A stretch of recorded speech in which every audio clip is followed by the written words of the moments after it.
बोलो श्री कृष्ण कन्हैया लाल की जय। सतगुरु महाराज की जय। श्री प्राणनाथ प्यारे की जय। महारानी बाईजुराज की जय। महाराज छत्रसाल की जय। स्वामी श्री लालदास जी महाराज की जय। तीनों पुरी धाम की जय। समस्त सुंदर साथ की जय। प्रथम लागो दो चरण को, धनिये न छुड़ायो छिन,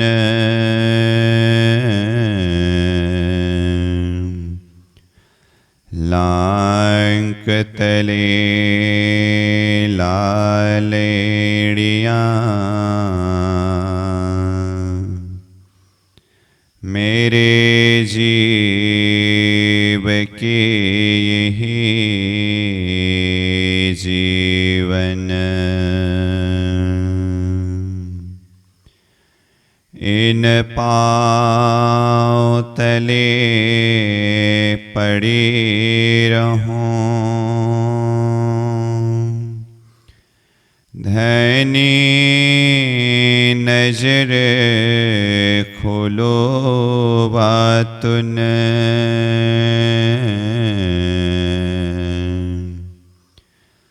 पलन वालों निरखो नेत्रे, मेरे जीव के यही जीवन,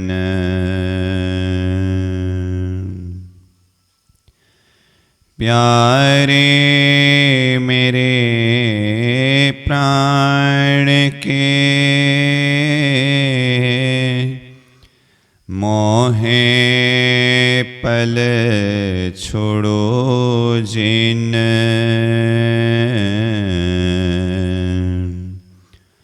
मैं पाई मेहर महबूब की, मेरे जीव के यही जीवन, मेरे जीव के यही जीवन। बोलो श्री सतगुरु महाराज की जय। श्री प्राणनाथ प्यारे की जय। महामती कहे हे साथ जी, जो तुम में बितक लिखी लोम फूज में, तुम्हारे ताले हक, तुम्हारे ताले हक, रोहिल्ला खान की सराय में बैठ किया विचार, हमको अब क्या करना, हुक्म परवरदिगार, हुक्म परवरदिगार, रोहिल्ला खान की सराय में। अक्षरातीत परब्रह्म परमात्मा धाम धनी श्रीराज जी महाराज के असीम अनुकंपा के द्वारा श्री कृष्ण प्रणामी धर्म निजानंद संप्रदाय अंतर्गत यह 1 महीना व्यापी बीतक चर्चा प्रसंग में आज हम 22वां दिवस के इस पावन बैठक में उपस्थित हो चुके हैं। तो उपस्थित सद्धर्म प्राण धर्म शिरोमणि सज्जनवृंद सुंदर शाह जी को सप्रेम प्रणाम करते हुए बीतक चर्चा के प्रसंग को हम आगे बढ़ाने जा रहे हैं। तो कल का प्रसंग में हम श्रवण कर रहे थे, महामती स्वामी श्री प्राणनाथ जी जागीनी अभियान में आगे बढ़ते हुए हरिद्वार से वापस दिल्ली आने के पश्चात औरंगजेब बादशाह को धर्म का संदेश पहुंचाने के लिए महामती प्राणीनाथ जी अपने सहयोगी सुंदर साथों को साथ में लेकर के किस तरह से तैयारी कर रहे हैं, आगे बढ़ रहे हैं। बीच में अनूप शहर जाना हुआ तो वहां पर सनंद वाणी अवतरण हुई। फिर इन शब्दों को, ये वाणी को फारसी भाषा में अनुवाद करने के लिए कायम मुल्ला को साथ में रखा है और इसी बीच में फिर दयाराम भाई के द्वारा हुसैनी तफसीर प्राणीनाथ जी के समक्ष उपलब्ध कराया। हुसैनी तफसीर के अंदर जब इन्ना इल्जुलना इन्ना आतेना सूरत खोल करके देखा तो उसके अंदर 3 तकरार यानी कि ब्रज रास जागनी और परमधाम की निशानियों का वर्णन था। तो जैसे ही ये प्रसंग प्राणीनाथ जी के समक्ष में उपस्थित हुआ तो प्राणीनाथ जी अंदर से ही इतना खुश हो गए, इतना गदगद हो गए, वो 3 दिन तक अपने सेज्या में ही विश्राम करते रहे। अब ये खुशखबरी सब तरफ सुंदर साथ को चिट्ठी के माध्यम से दे रहे हैं। उसी बीच में नौतनपुरी से प्रेम जी, संग जी और नाग जी उपदेश देने की इच्छा से आए, बिहारी जी के भेजे हुए थे। तो इन लोगों को भी प्राणीनाथ जी के स्वरूप का पहचान हुआ।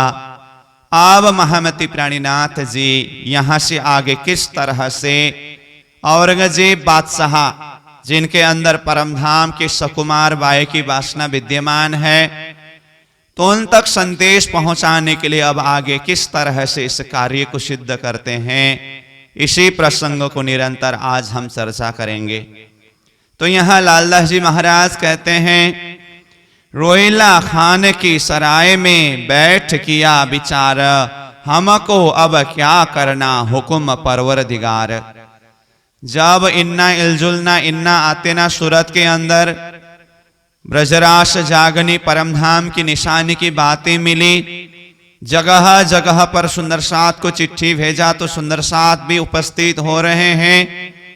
अब रोहिला खान की सराय में उस हवेली में बैठ कर के ही सुंदर साथ के साथ में प्राणीनाथ जी सलाह करने लगे।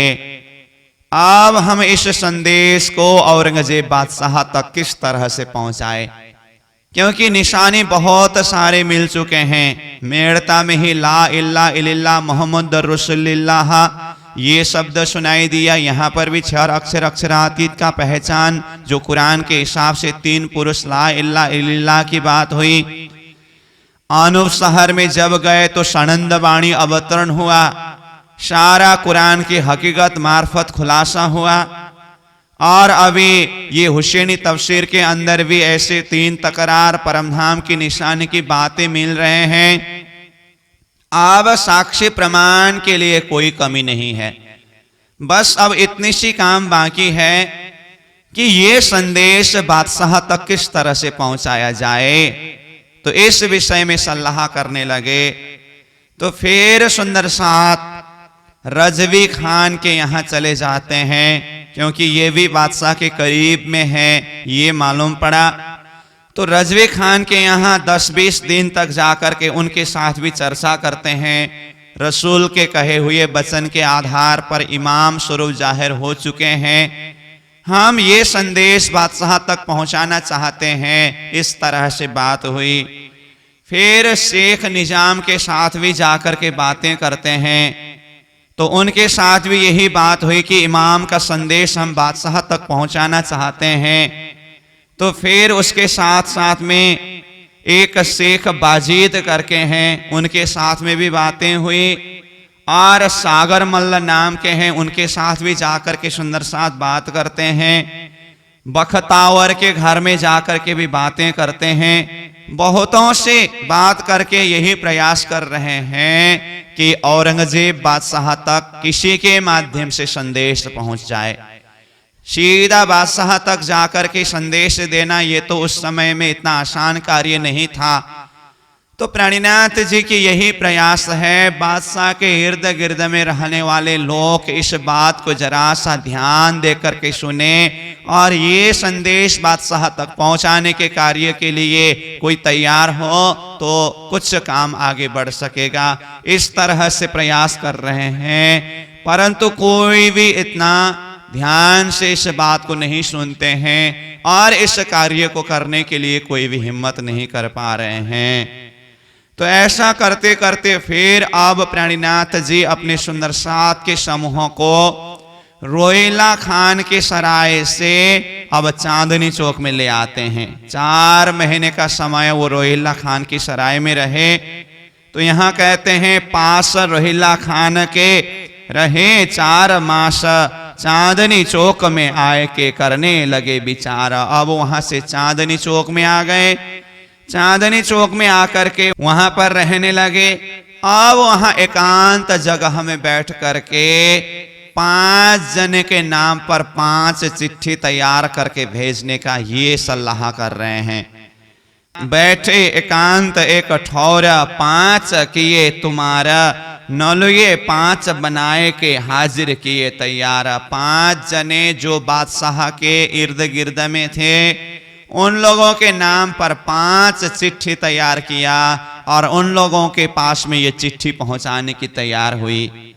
तो 5 जने जो है यहाँ लालदास जी महाराज कहते हैं, एक नलवा शेख इस्लाम पर, दूजा रजवी खान, तीसरा शेख निजाम पर, ये किनको होए पहचान, चौथा अकील खान को, 5वां सिद्दी पोलाद, खबर करो तुम इनको लिखी तुम्हारी बुनियाद। इस तरह से 5 जने में से एक शेख इस्लाम के नाम पर चिट्ठी है, दूसरा रजवी खान के नाम पर चिट्ठी है, तीसरा शेख निजाम के नाम पर चिट्ठी है, चौथा अकील खान के नाम पर चिट्ठी है और 5वीं सिद्दी पोलाद के नाम पर चिट्ठी है। तो ये लोग कौन थे? तो इनमें से जो शेख इस्लाम जो है ये काजी थे और रजवी खान जो है ये न्यायाधीश थे और शेख निजाम जो है ये उस्ताद थे और अकील खान जो एक अमीर व्यक्ति थे और सिद्दी पोलाद जो है वो पुलिस इंस्पेक्टर थे। तो ये जो बहुत बड़े बड़े व्यक्तित्व हैं जो बादशाह के इर्द गिर्द में है, इन 5 के नाम पर चिट्ठी लिख करके तैयार किया। तो चिट्ठी में विषय वस्तु क्या था? तो कहा, हकीकत क़यामत की और पहचान इमाम हजरत ईसा आया, हकीकत दीन इस्लाम, असराफिल जब्राइल उतरे अर्श से और लड़ाई दज्जाल की सब लिखी इनमें, आजूज माजूज जाहिर उगा सूर मगरब, दावा हुए जाहिर ये सब लिखे सबब। ये सारी बातें जो रसूल मोहम्मद साहिब ने कयामत के दिन मार्फत जाहिर होने के विषय में जो भी निशानी लिखे थे और क़यामत के दिन रूह अल्लाह इमाम मेहदी जाहिर होने के विषय में जो बात कही थी और असराफिल के द्वारा सूर फूकने के विषय में, आजूज माजूज जाहिर होने के विषय में, दावतुल अर्ज जाहिर होने के विषय में, जिसे क़यामत का 7 निशान कहते हैं। तो ये क़यामत के 7 निशान की सारी बातें और रसूल मोहम्मद साहिब के भविष्यवाणी के अनुसार, उनके शब्द के अनुसार रूह अल्लाह जाहिर हो चुके हैं, इमाम मेहदी जाहिर हो चुके हैं।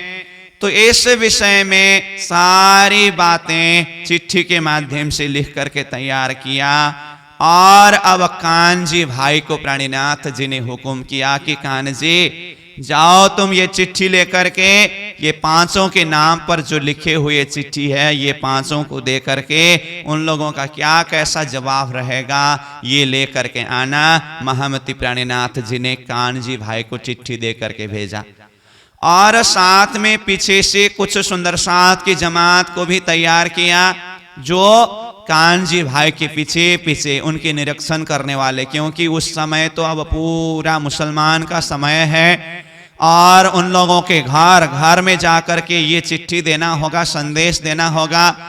तो कहीं हो सकता है बीच में वही लोग कुछ करें, तो ये तो जानकारी होना चाहिए ना। कान जी भाई चिट्ठी लेकर के किस घर में गए और वहां से बाहर निकले नहीं निकले, तो इस विषय में निरीक्षण करने वाले, इस विषय में नजर रखने वाले कुछ सुंदर साथ की जमात को महामती प्राणीनाथ जी ने ही कान्जी भाई के पीछे पीछे से भेज रहे हैं, तो वो भी सेवा में उपस्थित है। अब इस तरह से प्राणीनाथ जी की आज्ञा को शिरोधार्य करते हुए कान्जी भाई ये चिट्ठी लेकर के अब ये 5 जने जिन जिन के नाम पर चिट्ठी तैयार किया गया है उन लोगों के पास में चले जाते हैं। जाए काजी के द्वार खड़ा, मुझे भेजा सैयद मोहम्मद, तुम ऊपर लाया कलाम रब्बानी खुद। सबसे पहले काजी के पास में जाकर के कान्जी भाई कहते हैं, हे काजी साहब, मुझे सैयद मोहम्मद ने ये चिट्ठी लेकर के आपके पास में भेजा है और इस चिट्ठी के अंदर कलाम रब्बानी यानी कि परमात्मा की वाणी, मोहम्मद साहेब ने जो कुरान में जो कुछ भी बातें संकेत करके कहा, ये बात यहाँ पर खुलासा करके लिखा है चिट्ठी के रूप में। इसीलिए आप ये चिट्ठी पढ़ करके इसके अंदर जो कुछ भी बातें बताए हैं इस कार्य को आप करिए। तो उसके बाद जैसे काजी ने चिट्ठी के विषय में बात सुनी तो काजी ने नलवा लिया, पूछी फकीर की बात, कहाँ फकीर रहता है, कौन तुम्हारी जात। चिट्ठी लेकर के काजी ने कान्जी भाई को कहा कि वो फकीर जिसने तुमको ये चिट्ठी देकर के भेजा है वो फकीर कहाँ रहते हैं और उनका जाति क्या है, इस तरह से पूछा। तो फकीर के विषय में कान्जी भाई ने अब उस समय की स्थिति के हिसाब से चलना होता है। अब इतने बड़े कार्य करना है, बादशाह तक संदेश पहुंचानी है, इसीलिए वो जो असली रूप में सारी बातें खोल करके बताएं ये तो संभव नहीं था। इसीलिए वो कान्जी भाई ने क्या कहा, वो फकीर पहाड़ में रहते हैं और उन्होंने मुझे ये संदेश आप तक पहुंचाने के लिए कहा है। अब यहाँ क्या है कैसा है ये सारी बात तो मैं नहीं जानता हूँ, मैं तो सिर्फ एक पेटार्थ हूँ। मतलब ये कार्य करने से वो फकीर मुझे अपने झोली से कुछ पैसा रुपया दे देते हैं, जिस पैसा रुपया के द्वारा मुझे अपना गुजारा होता है। तो इसीलिए मैं तो ये पैसा के लिए अपने पेट को पालने के लिए ये काम कर रहा हूँ, इस तरह से कान्जी भाई कहते हैं। तो फिर उसके बाद कहा ये चिट्ठी मेरे नाम में ही है और किसी के नाम में भी है। तो कान्जी भाई कहते हैं आपके सहित 5 जने के नाम में है, सबसे पहले आपके पास में चिट्ठी लेकर के आया हूं और 4 जने के नाम में चिट्ठी है, इस तरह से कहा। तो फिर अब उसके बाद काजी कहते हैं तो फिर जाओ बाकी 4 को चिट्ठी दो, वही लोग क्या जवाब देंगे उस हिसाब से फिर आकर के मुझे कहना, तो उस विषय में मैं भी उसी तरह से विचार करूंगा। तो उसके बाद अब कान्जी भाई वहां से निकलते हैं और फिर जाकर के शेख निजाम के द्वार में पहुंचते हैं। कान्जी वहां से चलिया द्वार आया शेख निजाम, नलवा पहुंचाया अंदर हम आए ले करो काम। शेख निजाम को चिट्ठी देकर के वही बात कहा कि मैं आपके पास एक फकीर का संदेश लेकर के आया हूं, ये चिट्ठी को आप पढ़िए और ये चिट्ठी के अंदर आपको जो कुछ भी बातें बताए हैं उस कार्य को आप करिए। फिर वो शेख निजाम ने पूछा कि वो फकीर कहाँ रहते हैं, कौन है वो करके पूछा। तो अब कान्जी भाई कहते हैं तब जवाब दिया कान्जी हमको भेजा फकीरा सैयद मोहम्मद इब्न इस्लाम, बैठा गो से एक तीर। तो फकीर जो सैयद मोहम्मद इब्न इस्लाम है वो गोशे के तीर यहीं नजदीक में ही रहते हैं, तो इस तरह से कहा गया। उसके बाद फिर कान्जी भाई वहां से आगे बढ़ चले, गया अकील खान के यहाँ, उन्होंने किया इनकार, ना मेरा नाम नलुए पर हुआ न खबरदार। तो अकील खान के पास में चले गए और ये चिट्ठी अकील खान को दिया। तो अकील खान ने तो ऐसे चिट्ठी देख करके ये चिट्ठी में तो मेरा नाम नहीं है, तो इस तरह से कहने लगे। तो उनके जो नजर की पट बंद हुआ था इसीलिए ये चिट्ठी को उन्होंने देख नहीं सका, ध्यान नहीं दिया। फिर उसके बाद कान्जी भाई रजवी खान के यहाँ चले जाते हैं। गया रजवी खान के नलुए दिया हाथ, उन्होंने खबर पूछी तिनकी केते नलुए तेरे साथ। रजवी खान को जब चिट्ठी दिया तो रजवी खान भी कहते हैं कि तुम्हारे साथ में कितने चिट्ठी है, ऐसे सिर्फ मेरे ही नाम पर चिट्ठी लेकर के आए हो और किसी के नाम पर भी चिट्ठी है? तो कांजी भाई ने कहा 5 जने के नाम पर चिट्ठी लेकर के आया हूं, उनमें से आप तक ये चिट्ठी पहुंचाते समय मैंने 4 जना को चिट्ठी दे चुका हूं। अब एक चिट्ठी सिद्दी पोलाद के नाम पर है, अब आपके यहाँ से निकलने के बाद उनके पास में ये चिट्ठी लेकर के जाऊंगा। फिर वो कहने लगे जाओ उनको भी चिट्ठी दे दो और सबको इस विषय में क्या जवाब देंगे उसी हिसाब से मैं भी विचार करूंगा। फिर उसके बाद कांजी भाई वहां से निकले और वहां से चल के आए सिद्दी पोलाद के घर, नलवा दिया हाथ में सारी कही खबर। सिद्दी पोलाद के घर में आकर के उनको चिट्ठी दिया और चिट्ठी दे करके इस विषय में जो कुछ भी बातें थी सारी खबर दे दिया और इस तरह से 5 जने को चिट्ठी भेजने का कार्य पूरा हुआ।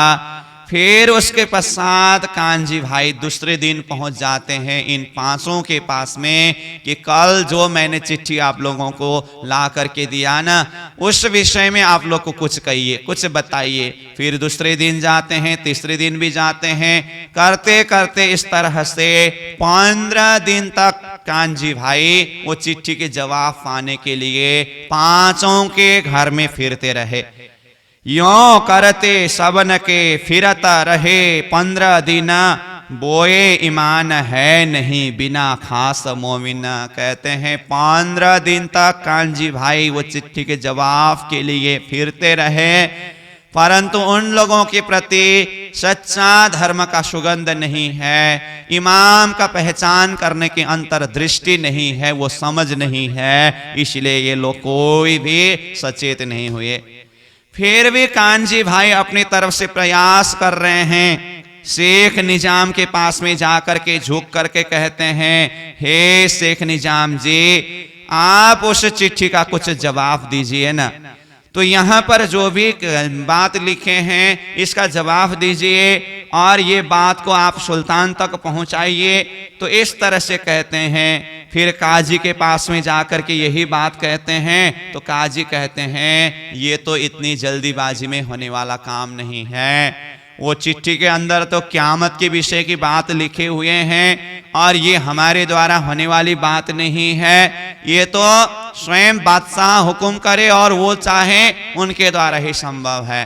तो कहते हैं आप लोग बादशाह को बताइए, फिर बादशाह तक संदेश पहुंचाइए। फिर वो कहते हैं इतना आसानी से नहीं होगा, चलो प्रतीक्षा करते रहो, बाकी लोग भी क्या कहते हैं उसका जवाब लेकर के आओ, यही बात कहते हैं। फिर सिद्दी पोलाद के यहाँ गए तो सिद्दी पोलाद तो पुलिस इंस्पेक्टर थे, वो तो कहते हैं ये काम तो मेरा नहीं है, तो मेरा तो काम अलग है, इसका निर्णय तो मेरे द्वारा हो नहीं पाएगा। तो फिर कहते हैं कांजी भाई आपके द्वारा अगर न हो तो भी आप इतना तो कर सकते हैं ना, ये बात को बादशाह तक तो पहुंचा सकते हैं ना। तो सिद्दी पोलाद कहते हैं हाय रे नहीं, ऐसा नहीं होगा, बादशाह के समक्ष में हम ऐसी बातें करें ये मेरे द्वारा संभव नहीं है। बातें करते करते एक शब्द भी अगर उल्टी पुल्टी हो गई तो फिर मेरा क्या हाल होगा। तो वो तो फिर संदेश पहुंचाने के लिए भी बादशाह के साथ में बात करने में भी डर रहे हैं।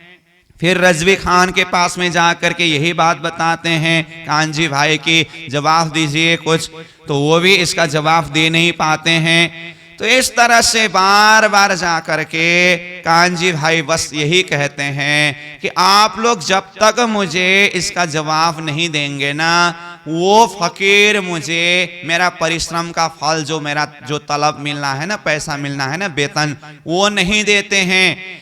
इसीलिए मेरा अपना गुजारा करना मुश्किल पड़ रहा है। तो आप लोग मेरे भलाई के लिए भी, मेरा अपना गुजारा करने के लिए भी, भले से अपने पेट की रक्षा करने के लिए भी भले से कुछ ना कुछ तो जवाब लिख करके दीजिए आप लोग, क्योंकि फकीर के पास तो जाकर के मुझे ऐसा कहा है करके कुछ तो बताना होगा ना, तब तो मुझे अपनी जो झोली से पैसा निकाल करके मेरा वेतन देंगे।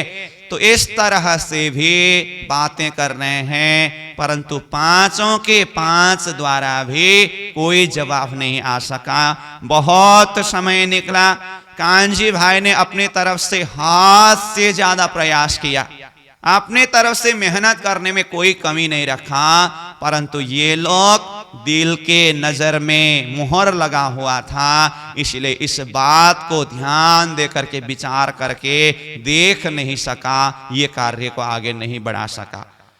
तो ये 5 जने के नाम पर चिट्ठी लिख करके बादशाह तक संदेश पहुंचाने की जो एक महान लक्ष्य था, ये भी उन लोगों के द्वारा बात आगे न बढ़ने के कारण सफल नहीं हो सका।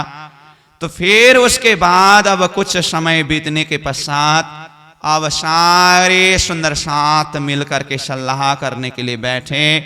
तो ये चिट्ठी को भेजने की तैयारी चलते चलते 2 महीने का समय व्यतीत हुआ। 2 महीने तक में भी ये जो 5 काजियों के द्वारा बादशाह तक संदेश पहुंचाने के कार्य आगे नहीं बढ़ रहा है। तो अब फिर सारे सुंदर साथ मिलकर के बैठते हैं और सलाह करने लगते हैं। फिर बैठे परियान को जाए दूर बैठे श्री राजा, आपस में मसलहत करी क्या करना है आज। अब सुंदर साथ वहां पर सलाह के लिए बैठे। तो इस बैठक में शुरुआत में ही महामती प्राणीनाथ जी को अर्जी किया गया कि हे प्राणीनाथ जी, आप अब यहां से कहीं एकांत जगह दूर जाकर के बैठिए, क्योंकि यह धर्म युद्ध का समय है। इस समय में आपको एक जगह में एकांत में सुरक्षित बैठना होगा, क्योंकि कहीं पर भी देखिए ना, जब युद्ध का समय होता है तो वो जो टीम लीडर जो होते हैं ना, वो तो अंडरग्राउंड ही रहते हैं ना, तो वो सब को संचालन करते हैं, उनके ही निर्देशन में, उनके ही हुक्म में काम करते हैं सब कोई, परंतु वो एकांत में रह करके योजना बनाते हैं। तो यहाँ दिल्ली का ये प्रसंग भी एक धर्म युद्ध का समय है, तो परिस्थितियां कुछ भी आ सकते हैं। इसलिए सुंदर साथ ने मिल करके प्राणीनाथ जी को कहा, जो कुछ भी करना है हम प्रयास करेंगे, परंतु आप इस समय में एकांत जगह में जाकर के सुरक्षित रहिए। सुंदर साथ इस तरह से अर्जी करते हैं। तो अब सुंदर साथ के ये प्रार्थना, ये अर्जी के कारण महामती प्राणीनाथ जी वहां से अब कामा पहाड़ी में जाकर के विराजते हैं। अब उसके पश्चात यहाँ विशेष लालदास जी महाराज स्वयं आगेवान होकर के वहां जितने भी सुंदर साथ थे, वे सारे सुंदर साथ के बीच में एक बैठक बिठा करके सलाह करने लगे। तो लालदास जी महाराज कहते हैं, अब सदगुरु महाराज के द्वारा दिखाए हुए ये एक धर्म सिद्धांत को जन जन तक पहुंचाने के लिए और वर्तमान परिस्थिति में औरंगजेब बादशाह तक ये धर्म का संदेश पहुंचाने के लिए हमें पूरी तरह से अपने आप को कुर्बान करना होगा। ये संदेश देने के कार्य में हो सकता है औरंगजेब बादशाह हमें मार भी डाले, तो भी हमें अपनी मृत्यु को भी स्वीकार करने का हिम्मत चाहिए। इस तरह से अपने जीवन को ही बलिदान दे करके औरंगजेब बादशाह तक संदेश पहुंचाने के कार्य में आगे आने वाले आप लोगों में से कौन कौन हो, एक तरफ हो जाना। और जिसके पास में ये हिम्मत नहीं है, आप लोग दूसरी तरफ हो जाना। अब ये कार्य को किसी भी तरह से हमें सफल बनाना ही होगा। इस तरह से सारे सुंदर साथ के बीच में लालदास जी महाराज कहने लगे कि अब हम स्वयं जाकर के औरंगजेब बादशाह के साथ में मिलेंगे और उनके साथ में बातें करेंगे। परिणाम जो कुछ भी हो सकता है उसको भी हमें स्वीकार करना होगा। इसके लिए कौन कौन तैयार हो, इस तरह से कहा। और स्वयं लालदास जी महाराज तो कहते हैं, ये कार्य के लिए तो मैं स्वयं तैयार हूं, क्योंकि यहाँ लालदास जी महाराज इतने जोश से ये बात को जाहिर करते हैं, औरंगजेब बादशाह को धर्म का संदेश देने के कार्य में अगर वो हमें मार भी डाले तो भी हमें मरने का कोई डर नहीं है। तो वो कहते हैं, जो कदी मार डारही तो हमें मरने का नहीं डर, हम जागे अपने धाम में हमको नहीं फिक्र। अगर बादशाह हमें मार भी डाले तो भी हमें मरने का डर नहीं है, क्योंकि हमारी आत्मा परात्मा में परमधाम में जागृत होंगे। यहाँ का देह जो है प्रकृति का, ये मर जाएगा, ये छूट जाएगा। ये तो आज नहीं तो कल एक न एक दिन प्रकृति का शरीर तो छोड़ना ही है। इसीलिए हमें मृत्यु का भी कोई भय नहीं है। लक्ष्य सफलता के लिए हमारा प्रयास है। इस तरह से लालदास जी महाराज बहुत जोश में आकर के बातें करने लगे। तो लालदास जी महाराज सहित 12 जने सुंदर साथ औरंगजेब बादशाह तक संदेश पहुंचाने के लिए तैयार हो गए। तो जिन्हें 12 मोमीन कहते हैं, 12 ब्रह्ममुनि कहते हैं, तो कौन कौन तैयार हुए? जो सच्चा धर्म का संदेश औरंगजेब बादशाह तक पहुंचाने के लिए अपने जीवन को ही बलिदान देकर के तैयार होने वाले ऐसे महान आत्माएं, तो उनका नाम यहाँ पर उल्लेख करते हैं। एक लक्ष्मण इनमें और शेख बदल्ला, शिताब करे पहुंचावने इनको न पड़े कल्ला। 1 नंबर तो लक्ष्मण यानी कि लालदास जी महाराज स्वयं तैयार हो गए, और दूसरे नंबर में शेख बदल भाई, तीसरे नंबर में कायम मुल्ला भी तैयार हुए। देखिए तो कायम मुल्ला को तो वो भाषा अनुवाद करने के लिए कुछ वेतन, कुछ पैसा देकर के वो सेवा कार्य के लिए रखा था ना, परंतु जब ये संदेश औरंगजेब बादशाह तक पहुंचाने की बात हुई, तो ये भी ये संदेश देने के जो कार्य में आगे बढ़ने के लिए तैयार हो गए। तो ये 12 जने सुंदर साथ में से तीसरे का नाम यहाँ पर कायम मुल्ला का नाम बताया है। उसके बाद फिर आगे कहते हैं, और भीम भाई रहे सूरत के महाजरा, छोड़ कबीला संग रहे थे फिदा इस्लाम पर। तो भीम भाई जो सूरत में जिनके जागनी हुई थी, ये भी तैयार हो गए। भाई सोमजी खंबात से आए हुए जो सोमजी भाई है, वो भी तैयार हो गए। फिर उसके बाद नागजी भाई जो सूरत से आए थे, वो तैयार हुए। फिर खिमाई भाई जो बुंदेलखंड से आए थे, वो तैयार हुए। दयाराम भाई जो दिल्ली के थे, वो भी तैयार हुए। चिंतामणि जो ठट्टा नगर में जिनकी जागनी हुई थी, और जागनी होने के बाद जिनका नाम श्यामल दास नाम से जाने जाते हैं, तो वो चिंतामणि भी तैयार हुए। फिर चंचल जो प्रणिनाथ जी के साथ में दिल्ली में आकर के मिले थे, ये भी तैयार हो गए। और गंगाराम वो भी तैयार हो गए, और बनारसी ये भी तैयार हो गए। इस तरह से 12 जने सुंदर साथ ब्रह्म मुनि एक तरफ होकर के कहने लगे कि हमें औरंगजेब बादशाह ये धर्म का संदेश देने के क्रम में मार भी दे, तो भी हमें मृत्यु का कोई भय नहीं है। हम जाकर के अब बादशाह से मिलेंगे और ये संदेश दे करके ही छोड़ेंगे। इस तरह से पूरा संकल्प लेकर के ये 12 जने ब्रह्म मुनि, 12 मोमीन इस तरह से तैयार होते हैं। और बाकी जितने भी सुंदर साथ थे, वही लोग एक तरफ हो गए। तो देखिए सुंदर साथ की संख्या तो वहां पर बहुत संख्या में थे ना, लेकिन जब अपने जीवन को ही कुर्बान करके ये धर्म का संदेश देने के कार्य के लिए जब कहा गया, तो इनमें से 12 जने तैयार हो गए। तो यहाँ से भी देखना होता है धर्म के प्रति किनका कितना श्रद्धा, विश्वास और कुर्बानी होते हैं। तो ये तो अपने अपने अंकुर माफक ये कार्य कर सकते हैं। तो युवराज जी ने ही 12 जने सुंदर साथ के अंदर ऐसा जोश दिया, ऐसा एक आत्मा बल दिया, जिन्हें शरीर का कोई मोह नहीं था, अपना कोई स्वार्थ नहीं था। बस प्राणनाथ जी के लक्ष्य को सफल बनाने के लिए इन आत्माओं ने अपने जीवन को ही कुर्बान करने के लिए तैयार हो गए।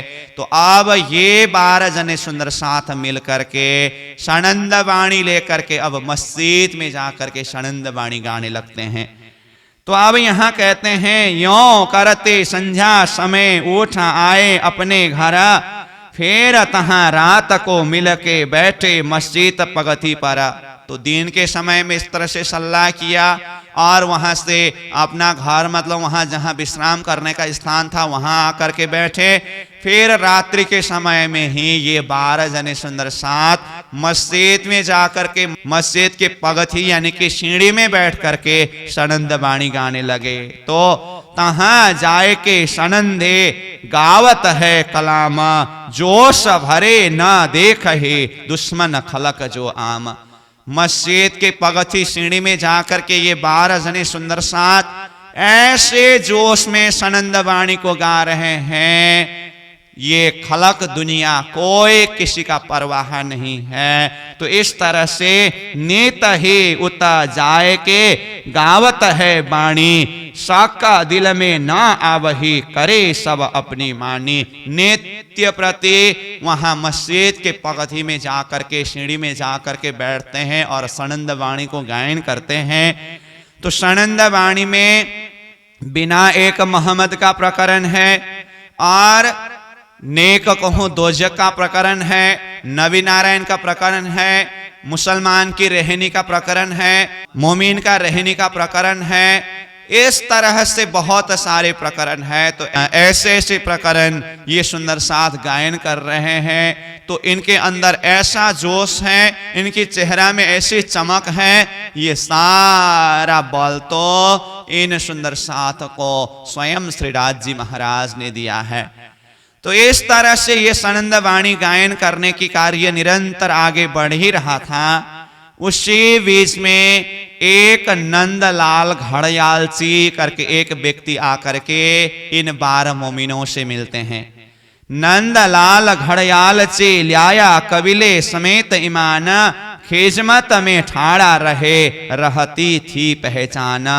तो ये नंदलाल घड़यालची जो 12 मोमिन की संगत में आए और ये महान सेवा कार्य करने के लिए तैयार हो गए। तो ये जो नंदलाल घड़यालची थे, ये वास्तव में क्या करते थे, बादशाह के दरबार के अंदर वो घड़ी में चाबी लगाने की जो सेवा थी, ये सेवा कार्य ये नंदलाल घड़यालची करते थे। तो ये अपनी ड्यूटी कार्य के लिए रोजाना इनको दरबार के अंदर जाना होता था। तो ये नंदलाल घड़यालची ने 12 मोमिन की ये बात सुन करके इन्होंने विश्वास जागृत कराया और 12 मोमिनों ने भी जब नंदलाल घड़यालची अपनी ड्यूटी कार्य के लिए रोजाना दरबार के अंदर जाते हैं, ये बात पता चला, तो अब इनके माध्यम से ही संदेश पहुंचाना होगा करके 12 मोमिन आपस में सलाह करने लगे। फिर नंदलाल घड़यालची को कहा, हम ऐसे ऐसे संदेश बादशाह तक पहुंचाना चाहते हैं, इसके लिए क्या किया जाए। तो फिर वहां पर सलाह हुआ तो निष्कर्ष ये निकली, चिट्ठी लिख करके तैयार किया जाए और जब नंदलाल घड़यालची अपनी सेवा कार्य के लिए दरबार के अंदर चले जाएंगे, रात्रि के समय में ही किसी को पता ही ना दे करके दरबार के बाहर वो चिट्ठी को चिपका देंगे। तो दूसरे दिन लोग आएंगे, चिट्ठी पढ़ेंगे, बादशाह तक संदेश पहुंचेगी। इस तरह से सलाह हुआ। उसके बाद सुंदर साथ ने मिल करके एक चिट्ठी लिख करके तैयार किया गया।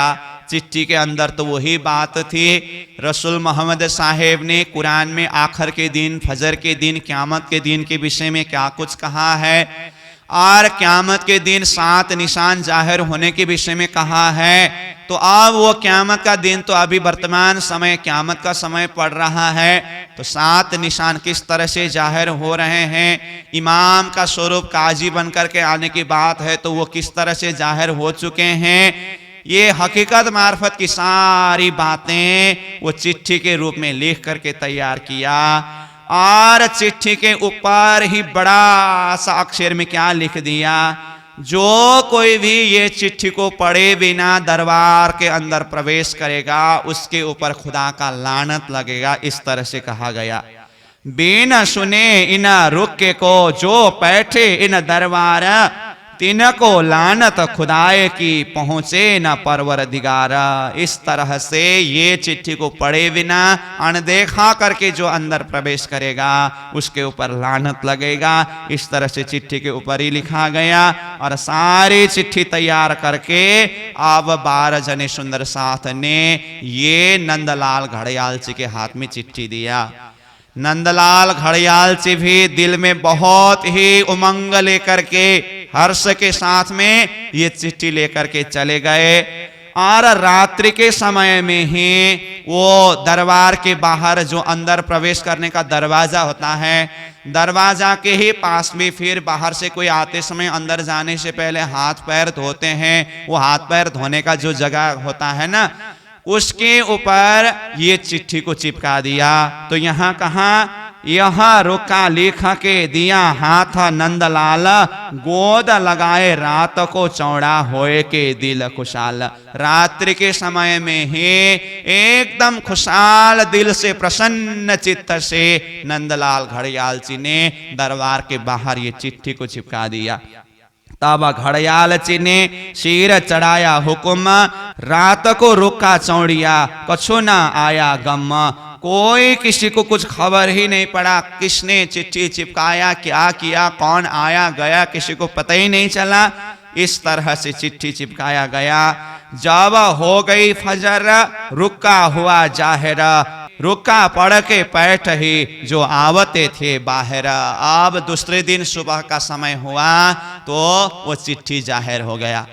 अब दरबार के अंदर जो कोई भी आते हैं, सब कोई चिट्ठी पढ़ पढ़ के जा रहे हैं। तो इस तरह से चिट्ठी पढ़ते पढ़ते एक आकर के चिट्ठी पढ़ के गए, दूसरे आकर के चिट्ठी पढ़ के गए, क्योंकि वो ऊपर ही लिखा हुआ है, जो ये पढ़े बिना अनदेखा करके अंदर चले जाएंगे उसके ऊपर खुदा का लानत लगेगा करके। तो सब कोई उससे डर के मारे भी वो चिट्ठी पढ़ते जा रहे हैं। इस तरह से करते करते एक प्रहर दिन व्यतीत होने तक में तो पूरा दरबार के अंदर हल्ला फैल गया कि दरबार के बाहर कोई चिट्ठी लिखा हुआ है, वहां पर ऐसी ऐसी बातें हैं। शोर भया दरबार में, भई खबर सुल्तान, मगाए लिया रुक के को, तब भई पहचान। बोलो श्री प्राणनाथ प्यारे के जय। देखिए, शोर भया दरबार में, दरबार के अंदर पूरा वो चिट्ठी के संदेश के विषय में हल्ला हुआ। भाई खबर सुल्तान, सुल्तान को खबर हुआ, सुल्तान के पास संदेश पहुंचा कि ऐसे ऐसे चिट्ठी बाहर चिपकाया गया है। जैसे ही ये बात सुनी सुल्तान ने, वो चिट्ठी लेकर के आओ, मैं खुद देखना चाहता हूं, पढ़ना चाहता हूं करके सुल्तान ने हुक्म किया। और वो चिपकाया हुआ चिट्ठी को निकाल करके ले गए। और जैसे ही बादशाह के हाथ में चिट्ठी पड़ी और उन्होंने चिट्ठी को पढ़ा तो कहा, तब भई पहचाना। तुरंत औरंगजेब बादशाह को पहचान हुआ।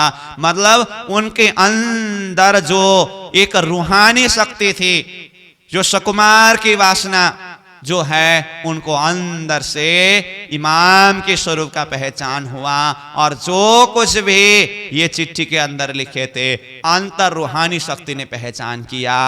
अब उसको बाहर से दिमाग से कबूल करना और उसको जाहिर करना, ये तो समय लगेगा, परंतु अंतर चेतना को ये बात पता चलना और उनको पहचान होना, इसके लिए तो ज्यादा समय नहीं लगेगा ना। इसीलिए यहाँ लालदास जी महाराज ने कहा, मगाए लिया रुके को, तब भई पहचान। जैसे चिट्ठी लेकर के आए और पढ़े तो उनको अंतर रूहानी शक्ति को पहचान हो गया।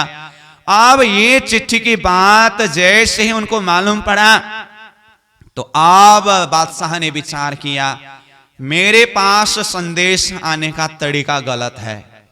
मेरे पास जिस किसी का भी फरियाद जो संदेश आना है, ये संदेश लाने का काम तो शेख सलेमान का काम है। मैंने ये सेवा कार्य के लिए शेख सलेमान को रखा हूं, परंतु शेख सलेमान के द्वारा संदेश न आकर के इस तरह से दरबार के बाहर चिट्ठी चिपकाया जाना, यहां कुछ न कुछ गड़बड़ है। इसका मतलब शेख सलेमान ने अपने कार्य को सही हिसाब से नहीं कर रहा है। ये बात बादशाह को अच्छी तरह से मालूम पड़ा। वैसे शेख सलेमान के साथ में सुंदर साथ ने पहले बहुत बार मिलकर के संदेश पहुंचाने की बात तो की थी ना, परंतु शेख सलेमान ने उस विषय में ध्यान ही नहीं दिया। तो इसीलिए इस तरह से बादशाह के दरबार में चिट्ठी चिपकाना पड़ा। तो उस हिसाब से बादशाह तक संदेश पहुंचे तो बादशाह को पूरी तरह से विश्वास हुआ ये शेख सलेमान का ही दोष है, इसीलिए इस तरीका से चिट्ठी आया है। तो ये दोष देख करके शेख सलेमान के ऊपर बादशाह ने ऐसे गुस्सा किया, उसको वो कार्य से ही निष्कासित करा दिया। खिजमत शेख सलेमान की रुक्का पहुंचावत जब गुस्सा किया सुल्तान ने शेख सलेमान पर, तब उसको गुस्सा किया और वो कार्य से ही अलग कर दिए। अब शेख सलेमान को उस कार्य से छुट्टी करने के बाद उस जगह में बादशाह ने किसको रखा? शेख निजाम का बेटा अब्दुल्ला नाम है, उनको ये कार्य के लिए रखा। यह खिजमत इनसे तब ही लई छुड़ाए, बेटा अब्दुल्ला शेख निजाम का दई खिजमत ताए। शेख सलेमान से वो कार्य को छुड़ा दिया और अब्दुल्ला जो है शेख निजाम का बेटा, उनको ये कार्य में नियुक्त कराया। और बादशाह ने ये संदेश को जाहिर करवाया कि जिस किसी ने भी ये संदेश चिट्ठी के माध्यम से मेरे पास पहुंचाया हो, वो अपनी फरियाद जो भी सुनाना चाहते हैं, जो भी कहना चाहते हैं, जब मैं जामा मस्जिद में नमाज के लिए चला जाऊंगा, दरबार से मैं निकलूंगा, उस समय में मुझे अपने जो फरियाद पत्र, जो अर्जी पत्र जिसे कहते हैं ना, जो कुछ भी कहना है तो वो चिट्ठी में लिख करके मुझे दे देना। इस तरह से बादशाह ने ये संदेश को चारों तरफ जाहिर कर दिया। तो वैसे भी बादशाह जब दरबार से निकलते थे तो जिस किसी का भी अपना जो एक अर्जी पत्र चढ़ाना होता था तो उसी समय में दे देते थे, और जो सेवा में उपस्थित होते थे तो वो सबका चिट्ठी ले लेते थे। ये बात 12 जने सुंदर साथ 12 मोमिनों को भी पता चला।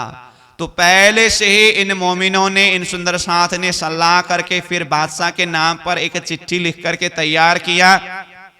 और जब बादशाह दरबार से निकल करके मस्जिद में नमाज के लिए जाने का समय हुआ तो लालदास जी महाराज, निर्मल दास जी अब बादशाह जिस मार्ग से हो करके मस्जिद में जाने का है उस मार्ग के सामने में आकर के खड़े हैं। उधर से बादशाह का सवार हुआ और जो अब्दुल्ला बेटा जो है वो सब किसी की चिट्ठी को ले रहे हैं, और ये जो सुंदर साथ है ये भी अपनी चिट्ठी लेकर के बीच रास्ता में खड़े हैं। जब निकला जुम्मे नमाज को खड़ा अब्दुल्ला आए, रुक के जो फरियाद की सबके लेता जाए। जो बादशाह अब नमाज के लिए दरबार से मस्जिद की तरफ निकल रहे हैं तो अब्दुल्ला बेटा साहब के जो चिट्ठी को लेते जा रहे हैं।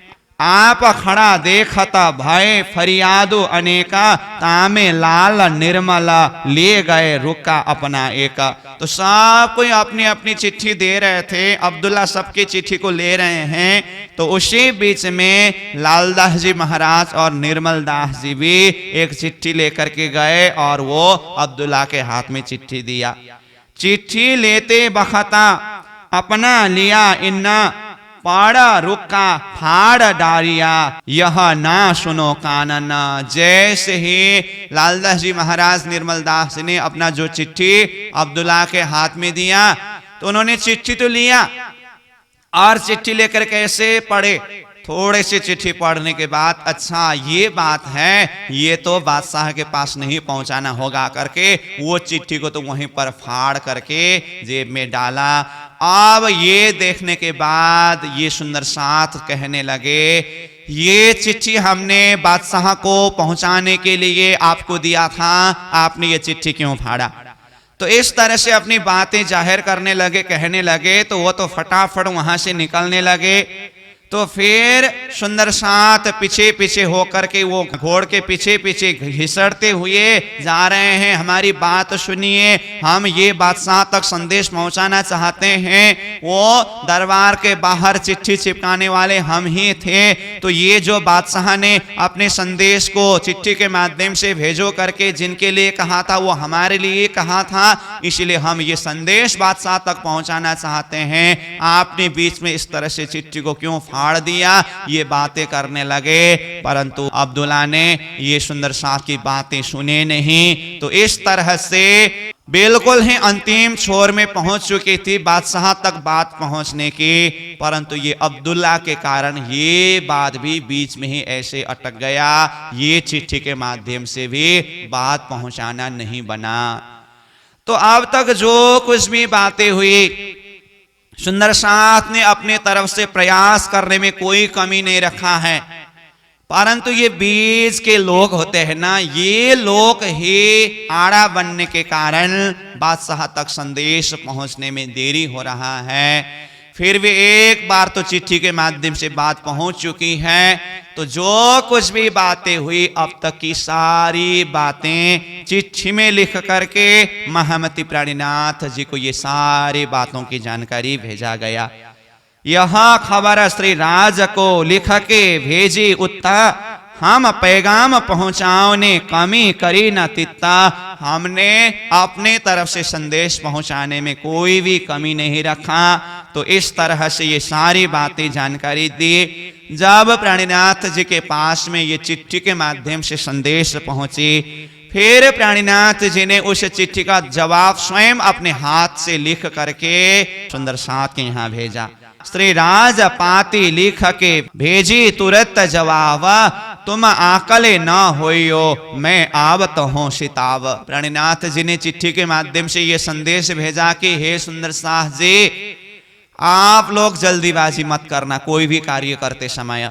मैं आ रहा हूं, मैं आकर के आप लोगों के साथ में बैठ करके बात करूंगा, सलाह करूंगा, फिर आगे किस तरह से कार्य को आगे बढ़ाना है विचार करेंगे। इसलिए अभी धैर्य धारण के साथ में कुछ समय प्रतीक्षा करते रहना, मेरे आने तक में आप लोग प्रतीक्षा करते रहो।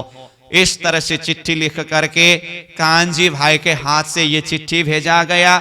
आकर के जैसे ही कांजी भाई ने ये चिट्ठी 12 जने सुंदर साथ को दिया, तो प्राणीनाथ जी की ये चिट्ठी पाते ही वही लोग बहुत ही खुश हो गए। यों करते दूसरे दिन आए पहुंचे श्री राजा चांदनी चौक की हवेली, क्षेत्र के घर इन काज। बोलो श्री प्राणनाथ प्यारे के जय। इस तरह से चिट्ठी के माध्यम से संदेश भेजने के दूसरे दिन ही सुंदर साथ के जमात के बैठक में प्राणीनाथ जी उपस्थित हुए। चांदनी चौक में एक हवेली लेकर के बैठे हुए हैं और वहां पर आकर के प्राणीनाथ जी अब सुंदर साथ से सलाह करने लगे। तो उस समय में ये 12 मोमिन को रसोई सेवा के लिए लालबाई उपस्थित हैं।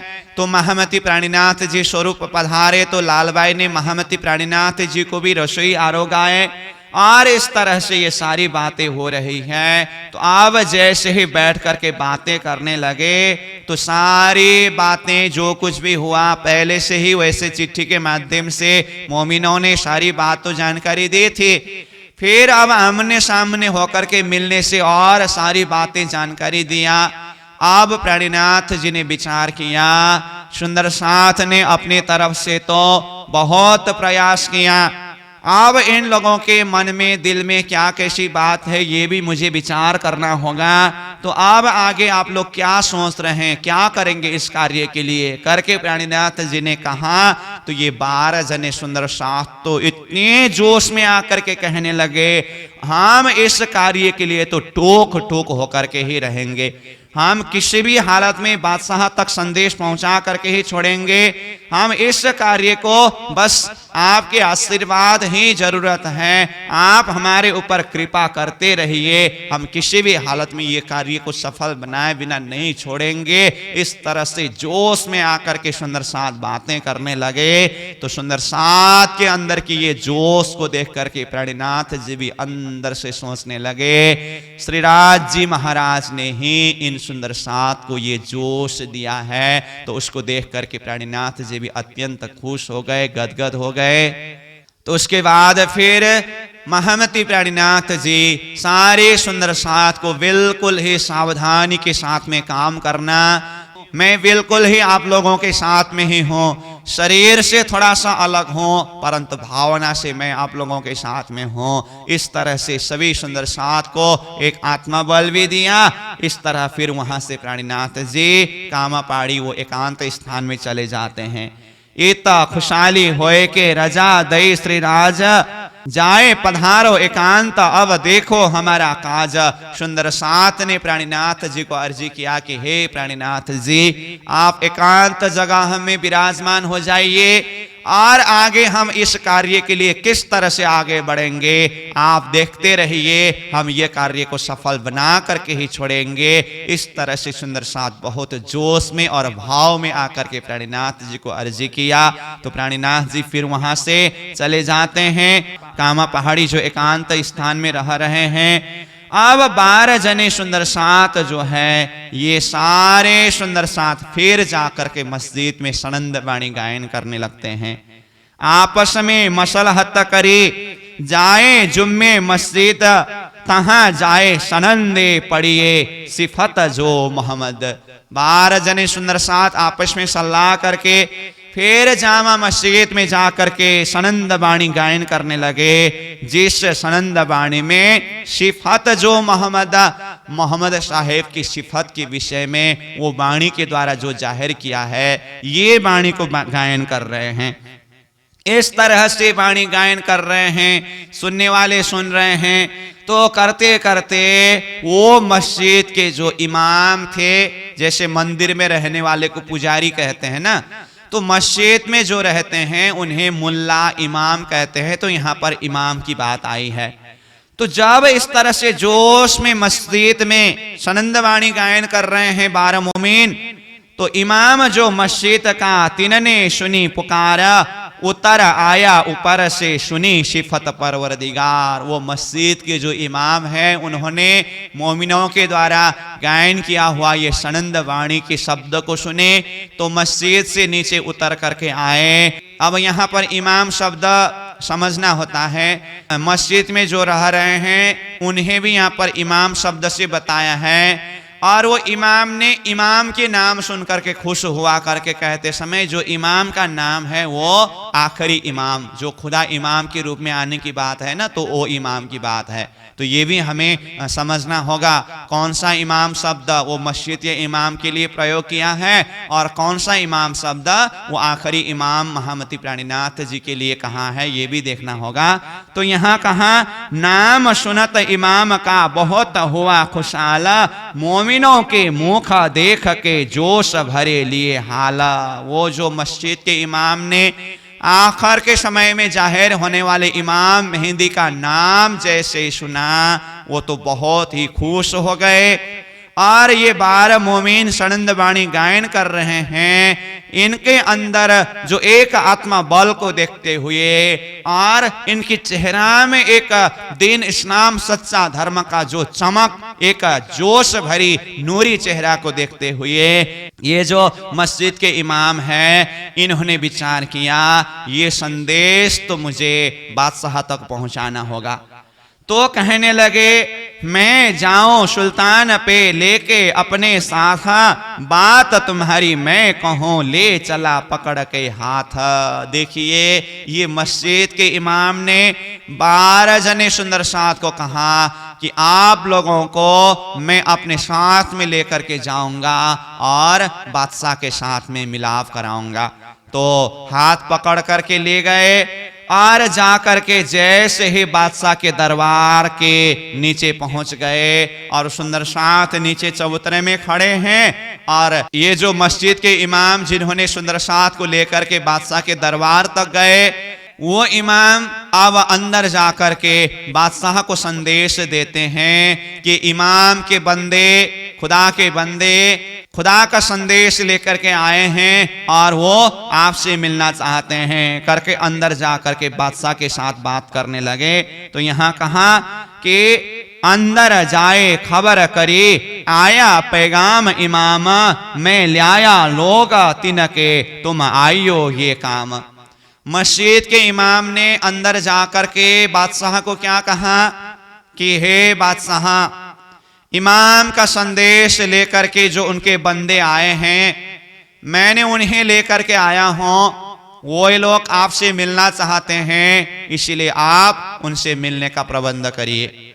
जब इस तरह से मस्जिद के इमाम के द्वारा सुल्तान को खबर मिली, तो अब सुल्तान ने, बादशाह ने विचार किया, पहले भी मेरे पास चिट्ठी के माध्यम से संदेश आया है और आज ये मस्जिद के इमाम के द्वारा यही बात आ रही है, उनके बंदे मेरे साथ मिलने के लिए आए हैं। तो मुझे उन लोगों के साथ में मिल करके बात करनी होगी। तो अब दरबार से बादशाह बाहर निकलते हैं।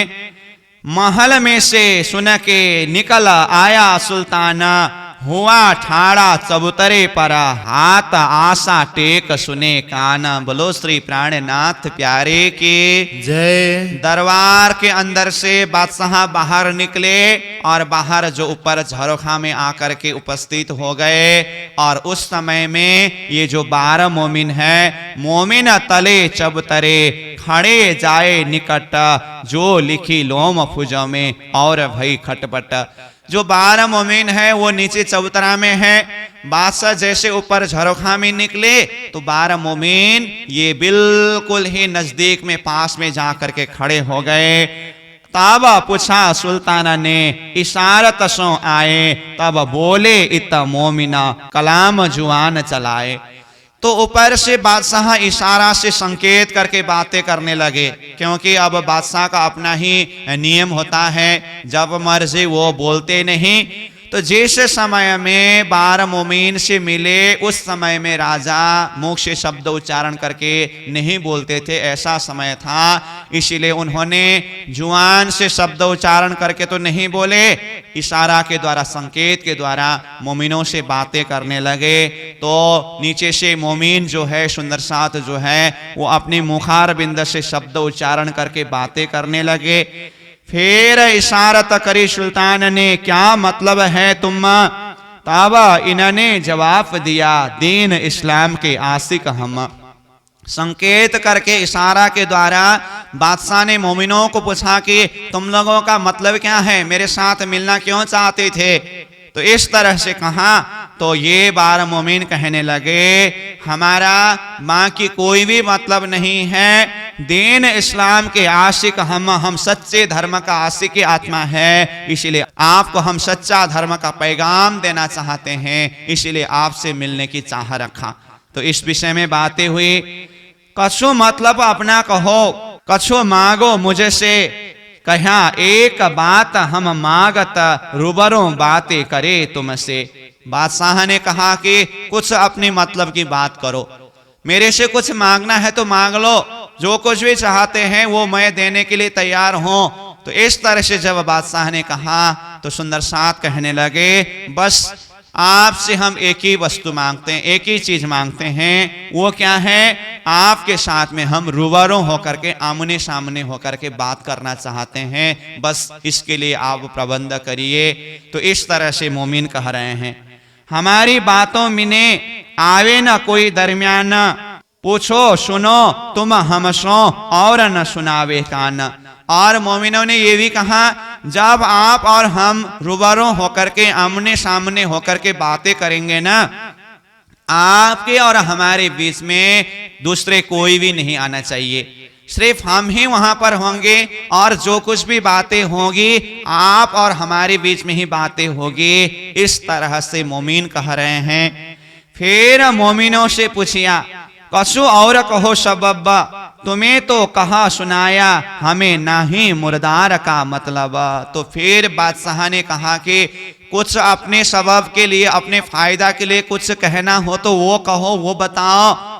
तब मोमिनों ने कहा कि हमें अपने स्वार्थ के लिए, अपने फायदा के लिए कुछ जरूरत नहीं है, हम दीन इस्लाम के आशिक हैं, इसलिए हम सिर्फ आपसे दीन इस्लाम के विषय में, सच्चा धर्म के विषय में बात करना चाहते हैं। हम इमाम का संदेश लेकर के आपसे मिलने आया हूं, इसलिए हम सिर्फ वो इमाम के संदेश के विषय में ही बात करेंगे। इसके अलावा ये सारा दुनिया को तो हमने मुर्दा तुल्य समझा है, ये नाबुद मुर्दा तुल्य दुनिया की किसी भी चीज की हमें कोई आवश्यक नहीं है। इस तरह से जब मोमिनों ने कहा तो अब बादशाह को अंदर से ऐसा लगा ये कोई साधारण नहीं है, जिसने ये दुनिया को ही मुर्दार समझा है, एक दिन इस्लाम के आशिक करके कह रहे हैं, इसका अर्थ ये लोग इमाम के ही बंदे हैं, खुदा का ही संदेश लेकर के आए हैं और इनके ऊपर खुदा की रहमत, परमात्मा की कृपा हुए हैं। ये बात जब अंदर से बादशाह ने महसूस किया तो क्या हुआ, आशा लेके चुमिया 3 बेर सुल्तान, तब मोमिन बोले जोश में हम चौड़ा रुक्का सुनाया कान। तो बादशाह के हाथ में आशा था, 3 बार तक बादशाह ने आशा चुमा और वो आसमान की तरफ, खुदा की तरफ देखते हुए रहमत रहमत करने लगे। तो ये आशा चुमने का अर्थ क्या है? तो ये आशा चुमने का अर्थ है अब तक बादशाह के द्वारा जो कुछ भी भूल हुआ उसके ऊपर वो प्रायश्चित कर रहे हैं और इमाम की संदेश को, ये जो मोमिनों के द्वारा जो कुछ भी संकेत मिली उसको कबूल कर रहे हैं, वो अंदर से पहचान कर रहे हैं। तो ये आशा चुमने में कोई साधारण अर्थ नहीं है। देखिए ये सारी प्रस्तुति के द्वारा मालूम पड़ता है वो अंदर की रूहानी शक्ति किस तरह से जागृत होता जा रहा है। जैसे ही बादशाह के पास में वो दरबार में चिपकाया हुआ चिट्ठी के माध्यम से संदेश पहुंची, चिट्ठी पढ़ते ही वहां पर भी शब्द आया, तभी उनको पहचान हुआ करके। और यहाँ 12 मोमिनों ने, जब हम सच्चा दीन इस्लाम के आशिक हैं, मुर्दार दुनिया से हमें कोई लेना देना नहीं है, इस तरह से ये बात कहा तो उन्होंने आशा चुमा। तो ये अंदर की रूहानी शक्ति जागृत होता जा रहा है। जैसे ही बादशाह ने इस तरह से 3 बार आशा चुमा तो नीचे चबूतरा से मोमिन एकदम से जोश में आकर के कहने लगे, वो जो दरबार के बाहर चिट्ठी चिपकाने वाले हम ही थे, आपके पास संदेश पहुंचाने के लिए ही आपके इर्द गिर्द में रहने वाले 5 जने को हमने चिट्ठी के माध्यम से संदेश भेजा, परंतु वे लोग किसी ने भी ये चिट्ठी आप तक पहुंचाने के लिए तैयार नहीं हुए। इस तरह से अब तक जो कुछ भी बातें हुई थी सारी बातें करने लगे। ये सारी बातें सुनने के बाद अब बादशाह ने फिर पूछा, तब पूछा सुल्तान ने, है तुम पे किताब? तुम लोगों के पास में कोई किताब है? तब इन यारों कहा, हम मंगावे किताब। तो सुंदर साथ ने कहा, हम जल्दी से मंगा करके आपको वो किताब दे देंगे। देखिए यहीं पर थोड़ी सी कमी रह गई। बादशाह को संदेश देने के चलते ये सुंदर साथ जब गए तो उसी दिन वो सनंदवाणी ले जाना ही भूल गया था। तो बादशाह ने जब पूछा कि आप लोगों के पास में कोई किताब है, तो सुंदर साथ के हाथ में उस समय में किताब नहीं था, इसलिए उन्होंने कहा कि हम जल्दी से किताब मंगा करके आपको दे देंगे। तो ये सारी बातें हुई। उसके बाद फिर सुल्तान कहते हैं, फिर सुल्तान ने कहा, कछु मांगत हो तुम? कहा, मांगत दीन मोहम्मदी और न चाहे हम। बादशाह ने पूछा कि तुम लोग कुछ मांगते हो, कुछ चाहते हो? तो सुंदर साथ कहते हैं, हम एक मोहम्मदी दीन को चाहते हैं, उसके अलावा हमें कोई भी विषय में कोई मतलब नहीं है। इस तरह से कहने लगे। तो कहते कहते मोमिनों ने अब हद से थोड़ा ज्यादा ही कह दिया। मोमिन बोले अपने जोश में, डर दिल भया सुल्तान। अब मोमिन ऐसे जोश में आकर के बोलने लगे, सुल्तान के अंदर थोड़ा सा डर भी अंदर बैठ गया और दूर खड़े सब कांपता सुना सकता कलाम दरमियान। बादशाह के दूर दूर में वहां जो भी खड़े थे, ये मोमिनों की बातों को सुनकर के वही लोग भी डरने लगे। अब बादशाह ने सिद्दी पोलाद को हुक्म किया कि सिद्दी पोलाद, ये जो इमाम के बंदे जो आए हैं ना, इन लोगों को सुरक्षित एक जगह हमें रखना, किसी भी प्रकार का दुख न हो, खाने बैठने का सारा प्रबंध अच्छी तरह से देख लेना। समय आने पर मैं खुद इन लोगों से रूबरू होकर के बात करूंगा करके सिद्दी पोलाद को हुक्म किया और बादशाह वहां से लौट करके अपने दरबार के अंदर चले गए। अब सिद्दी पोलाद को जो हुक्म हुआ था मोमिनों को सुरक्षित रखने के लिए करके, तो ये सारी बात अब शेख इस्लाम जो काजी है ना, वो काजी ने सुनी। यह खबर सुनी काजी ने, दिन दूसरे शेख इस्लाम तब बुलाए अदालत में, पूछी बात तमाम। तो काजी ने जब बात सुनी तो काजी ने बुला करके अदालत में फिर सारी बातें पूछे। अब फिर काजी ने सिद्दी पोलाद के यहाँ से फिर अपने पास में ले जा करके इन मोमिनों को रखते हैं और बीच में यही काजी मोमिनों को बहुत दुख भी देते हैं। अब दूसरी तरफ क्या हुआ, बादशाह ने अंतिम में ये वचन दिया था कि मैं आप लोगों के साथ में रूबरू होकर के आमने सामने होकर के बात करूंगा करके इतना कहा करके बादशाह तो दरबार के अंदर चले गए। परंतु बीच में क्या हुआ, गोर जबरदार नाम के एक व्यक्ति बादशाह के पास में थे, जो औरंगजेब बादशाह के पिताजी जो शाहजहां है उनके समय में ये गोर जबरदार मंत्री के रूप में थे। तो पिताजी के समय के ही मंत्री होने के कारण अभी औरंगजेब बादशाह के समय में भी ये गुर जबरदार बादशाह को कई विषय में कुछ सलाह देते हैं। तो इसीलिए ये गुर जबरदार आकर के बादशाह से कहने लगे कि आप कैसे बात करते हैं, इन हिंदुओं के साथ में आप मिलकर के आमने सामने होकर के बातें करेंगे, आपको फंसाने के लिए कुछ षड्यंत्र बना करके आया हो सकता है। आपके पिताजी शाहजहां के समय की बात होते तो अब तक तो इन लोगों को तो मार गिराया हो जाता। इधर उधर उल्टी सीधी बातें करके गोर जबरदार ने बादशाह के दिल दिमाग को ही फिरा दिया। वो अपने ही हिसाब से तो मोमिनों के साथ में रूबरू होकर के मिलने की बात उन्होंने निर्णय लिया था, परंतु ये गोर जबरदार और बीच के काजी कई लोगों ने बादशाह के दिमाग को फिरा दिया। इसीलिए बादशाह स्वयं आकर के इन मोमिनों के साथ में रूबरू होकर के आमने सामने होकर के बातें नहीं करते हैं। तो यहां लालदास जी महाराज कहते हैं, रूबरू बातें करने का मान लिया सुकन्ना, पाजी का पाजी भेज के हकीकत पूछी मोमिन। देखिए कैसे स्थिति हुई, जब पहले मिले थे तो उस समय में तो बादशाह ने स्वयं मैं आप लोगों के साथ में रूबरू होकर के बात करूंगा करके इस बात को स्वीकार किया था, परंतु बाद में बादशाह के दिमाग को ही अन्य लोगों ने फिरा दिया, घुमा दिया।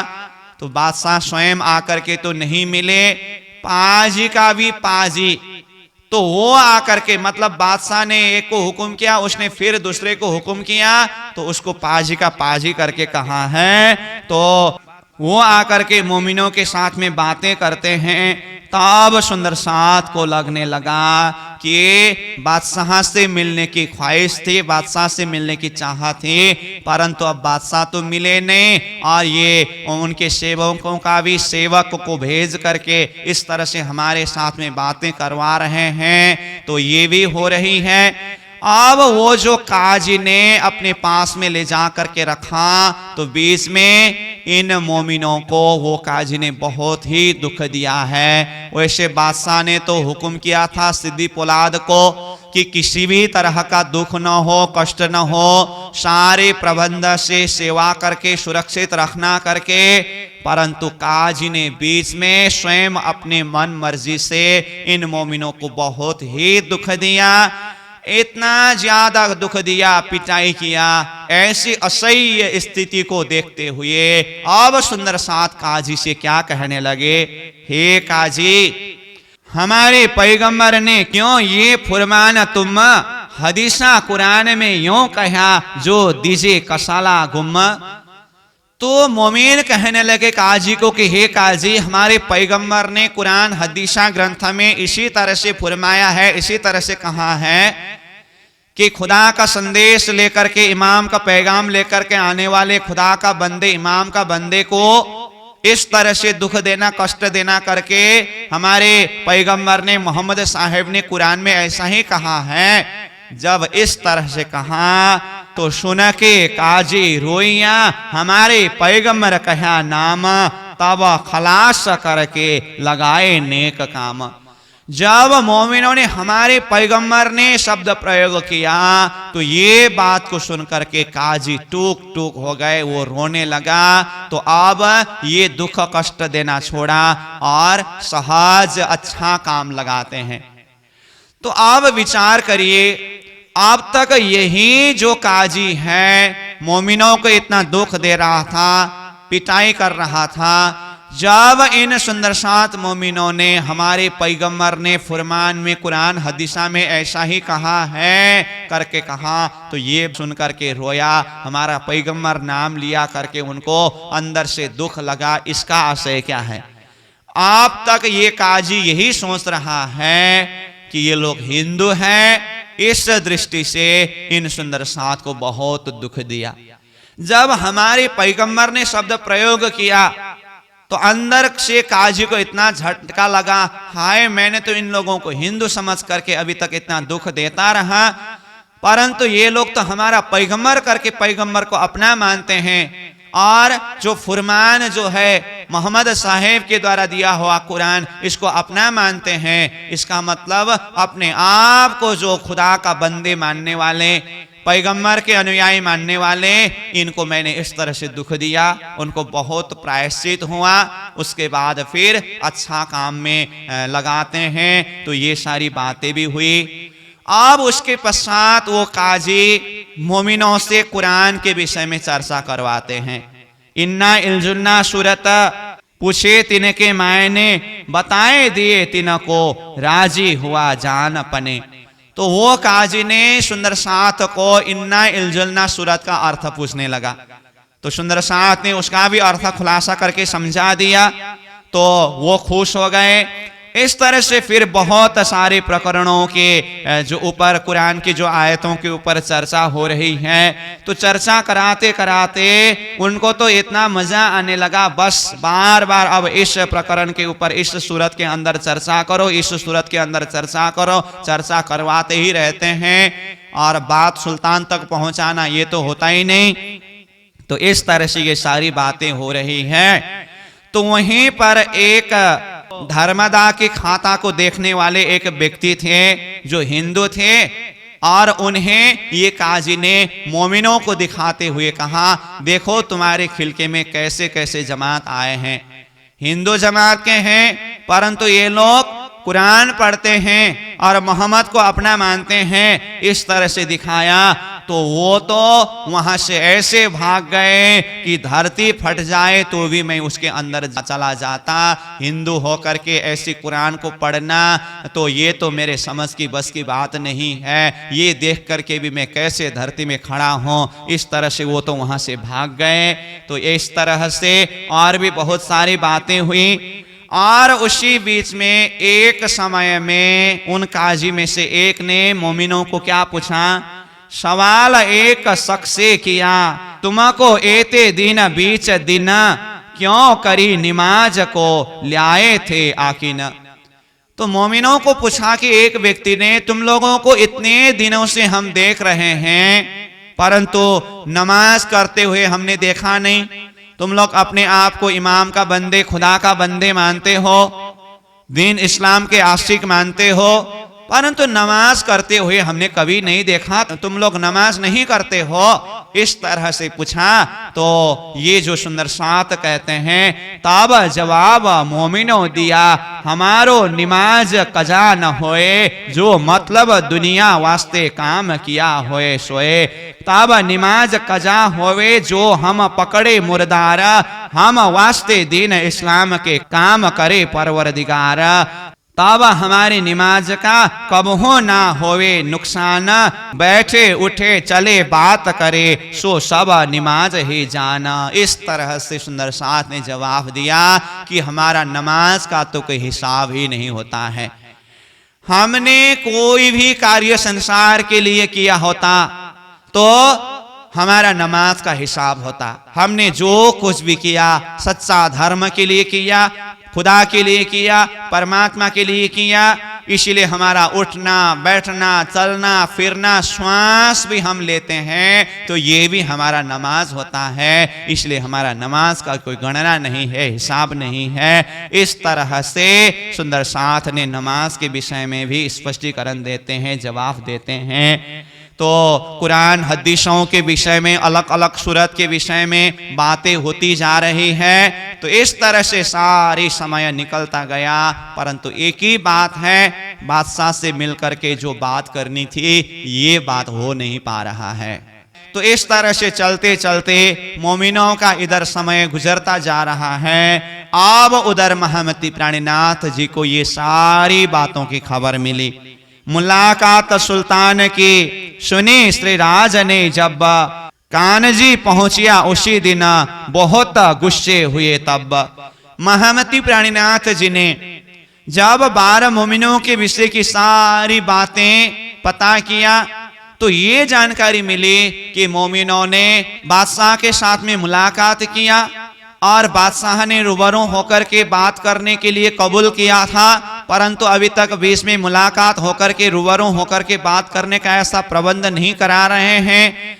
और विशेष करके जब काजी ने मोमिनों को दुख दिया, पिटाई किया, ये बात प्राणीनाथ जी ने सुनी। प्राणीनाथ जी के अंदर अब ऐसा जोश आया, अब इन काजियों के ऊपर इतना रेस चढ़ा।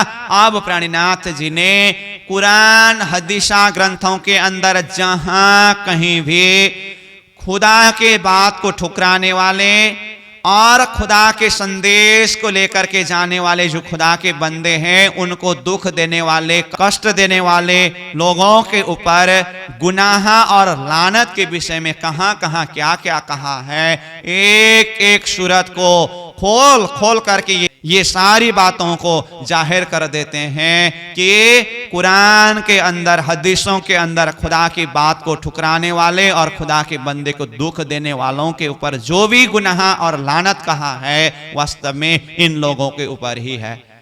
क्योंकि आज इन 12 मोमिनों ने खुदा का संदेश लेकर के, इमाम का संदेश लेकर के इन लोगों के भलाई के लिए गए, परंतु इन लोगों ने जाहिरी नजर से, हिंदू दृष्टि से देखने से खुदा के बंदे, इमाम के बंदे को उल्टा दुख दिया।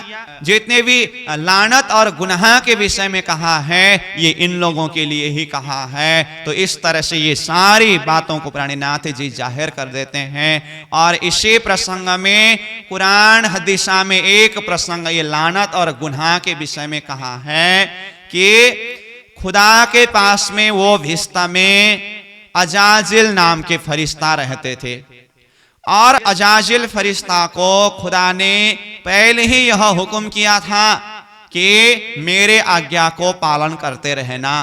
तो इसीलिए अजाजिल फरिश्ता ने खुदा के आज्ञा को पूरी तरह से पालन करते रहे, एक आज्ञा को भी उल्लंघन नहीं किया। और अजाजिल फरिश्ता ने इतने ज्यादा सजदा किया, एक अंगुली भर का जमीन भी नहीं छोड़ा। तो ये अंगुली भर का जमीन भी छोड़े बिना सजदा करने का आशय क्या है? खुदा के सारे हुक्म को उन्होंने पालन किया, एक वचन का भी उल्लंघन नहीं किया। तो समय आने पर एक समय में क्या हुआ, खुदा ने अजाजिल फरिश्ता को कहा कि एक मूर्ति बनाओ। तो खुदा के हुक्म को पालन करते हुए अजाजिल ने एक मूर्ति बना करके तैयार किया। फिर मूर्ति बनने के बाद खुदा ने कहा इस मूर्ति को दौड़ाओ, चलाओ। तो अजाजिल ने प्रयास किया उसको चलाने के लिए, दौड़ाने के लिए, तो वो मूर्ति तो हिला नहीं, दौड़ा नहीं। उसके बाद फिर अजाजिल के ही सामने में उस मूर्ति के अंदर खुदा ने प्राण प्रतिष्ठित किया, मतलब रूह फूंक दिया। रूह फूंकने के बाद अब अजाजिल को कहा कि अब दौड़ाओ। तो वो मूर्ति तो दौड़ने लगा, चलने लगा। अब खुदा ने हुक्म किया अजाजिल को, अब इसको सजदा करो, यानी कि प्रणाम करो।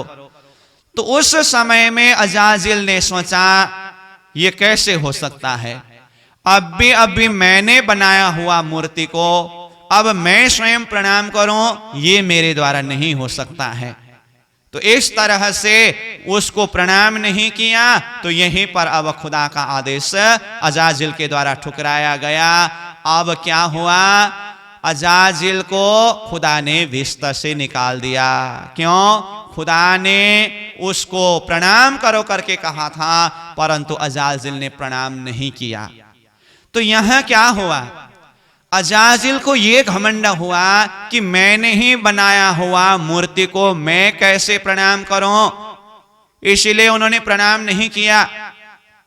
तो खुदा का कहने का अर्थ यह था कि अजाजिल, मैंने जो अंदर रूह फूका हूं ना, उस रूह को देख करके, उस चेतना को देख करके, उस अंदर की शक्ति को देख करके प्रणाम करो। तो ये अंदर की शक्ति अजाजिल ने देख नहीं सका। बाहर की मूर्ति जो अपने हाथ से बनाया हुआ मूर्ति को देखा, इसीलिए वो अंदर की शक्ति को देख ना पाने के कारण ही अजाजिल के ऊपर गुनाह लगा, उसको गुनहगार साबित करके बिस्तर से निकाल दिया। अब देखिए अजाजिल को लानत कब लगा? खुदा ने अंदर फूका हुआ रूह को देख नहीं सका, बाह्य वजूद को ही देखा, तो अंदर शक्ति को देख ना सकने वाले जो नजर है इसके ऊपर लानत लगा और उन्हें गुनहगार साबित करके बिस्तर से निकाल दिया। और जो मूर्ति बनाया था जिसके अंदर खुदा ने रूह फूंक दिया था उनका नाम रहा आदम। अब अजाजिल को बिस्तर से अलग करने के बाद बिस्तर का साम्राज्य अब आदम को दिया और आदम वहां पर रहने लगे और आदम के साथ में हवा भी है। फिर खुदा ने आदम को भी ये हुक्म किया था, देखो यहाँ बिस्तर में रहते हुए मेरे आज्ञा को ही पालन करते रहना, मैंने जो आज्ञा नहीं दिया हूं उस कार्य को भूल करके भी मत करना और जो मेरी आज्ञा है उसको मत ठुकराना। इस तरह से खुदा ने हुक्म किया। तो फिर अब आदम खुदा का हुक्म पालन करते रहे। एक समय में क्या हुआ, खुदा कहीं दूर चले गए थे और उस समय में फिर आदम भी अपने कुछ कार्य से दूर चले गए थे और हवा ही थे। उसी समय में क्या हुआ, वो अजाजिल जब बिस्तर से निकलने के बाद अजाजिल क्या सोच रहे हैं, ये आदम के कारण खुदा ने मुझे गुनहगार बना करके बिस्तर से निकाल दिया, तो अब मुझे ऐसी नीति को अपनाना होगा जिसके द्वारा आदम को भी गुनहगार साबित करा करके बिस्तर से निकालना होगा। तो इसीलिए अब इधर से अजाजिल एक रणनीति बना रहे हैं, तो वो बिस्तर के अंदर कोई भी प्रवेश ना कर सके, तो बिस्तर की सुरक्षा के लिए सांप और मोर को वो चौकीदार के रूप में बिस्तर के दरवाजा में रखा था। तो इधर से अजाजिल ने क्या किया, जाकर के दूध पिलाने लगे वो सांप और मोर को, तो उधर वो लोग दूध पीने में मस्त हो गए। उसी समय में अजाजिल फिरिश्ता अंदर चले गए, जाकर के हवा से मिलते हैं और एक फल लेकर के गए। हवा को कहा ये फल बहुत ही स्वादिष्ट है, बहुत ही रस भरी है, इसलिए इसको खा लो। तो हवा को ऐसे वैसे बहुत सारी बातों में फुसला करके वो फल खिलाया। आधा फल हवा ने खाई और उसके बाद आधा फल आदम के लिए रखा है। अजाजिल तो इतना कह करके लौट करके आए। जैसे ही बाद में आदम हवा के पास में आए तो हवा कहने लगे ये फल आप खाइए, बहुत ही स्वादिष्ट है, बहुत ही मीठा है। आदम कहने लगे खुदा ने जो कुछ भी वर्जित किया है ये चीज खाने के लिए और करने के लिए मना किया है, तो ये बाहर से कहां से आए हो, फल मैं नहीं खा सकता, तो तुमने क्यों खाए? तो इस तरह से कहा तो वो हवा कहने लगे कुछ नहीं होगा, बहुत ही स्वादिष्ट है, मैंने तो खाए, आप भी खा लो, मैंने खाया तो कुछ हुआ नहीं। फिर अब आदम सोचने लगा जब ये हवा ने खाए तो कुछ हुआ नहीं, तो मेरे खाने से क्या होगा? तो फिर आदम ने भी वो फल को खाया। जैसे ही वो फल को खाया था तो वो सारा बिस्तर को तत्क्षण इतना गंदा कर दिया, जैसे आकर के खुदा ने देखा तो पूरा बिस्तर तो गंदगी से भरा पड़ा था। खुदा ने पूछा क्या बात है, कुछ गड़बड़ हुआ? आदम कहते हैं ऐसा ऐसा हुआ, जो कुछ भी बातें हुई थी, हवा ने फल खाने के लिए कहा और आदम ने फल खाया, वो फल खाने से ऐसे सारा बिस्तर गंदा हुआ। अब खुदा ने आदम को भी कहा तुमने भी मेरे हुक्म को ठुकराया, तुमको मैंने जब कहा था बाहर से आया हुआ कुछ मत खाना, मेरी आज्ञा को उल्लंघन मत करना करके तुमने भी मेरी आज्ञा को उल्लंघन किया, तो तुम भी अब इस बिस्तर में रहने का लायक नहीं रहे, तुम्हें भी अब मैं बिस्तर से निकाल देता हूं करके खुदा के आज्ञा को ठुकराने से आदम को भी गुनहगार बना करके उन्हें लानत लगा करके बिस्तर से अलग कर दिया। ये प्रसंग कुरान हदीसा के अंदर वर्णन किया है। अब महमती प्राणीनाथ जी ने ये प्रसंग को यहां क्यों जोड़ा? देखिए, आदम और हवा की कहानी तो एक कहानी के रूप में यहां पर प्रस्तुत किया है। वास्तव में ये लानत इन काजियों के लिए कहा गया है। तो क्यों? जिस तरह से वो अजाजिल ने अंदर के खुदा के द्वारा फूके हुए शक्ति को, रूह को न देख करके बाह्य शरीर को देखा और कहा मैंने बनाया हुआ मूर्ति को मैं क्यों प्रणाम करूं, अंदर की शक्ति को न देखने वाले वो अजाजिल के ऊपर लानत लगाया था। वो गुनहगार साबित हुआ था और उनको बिस्तर से निकाल दिया था ना। आज इन काजियों ने क्या किया?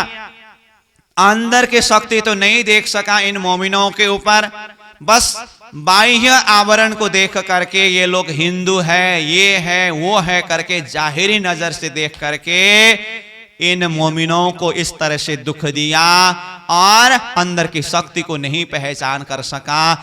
तो ये अंदर की जो शक्ति को न देखने वाले ही ये लोग ही गुनहगार है, इस तरह से कहा। और आदम ने भी खुदा के हुक्म को ठुकरा दिया और हुक्म को ठुकराने से उनको भी बिस्तर से निकाल दिया।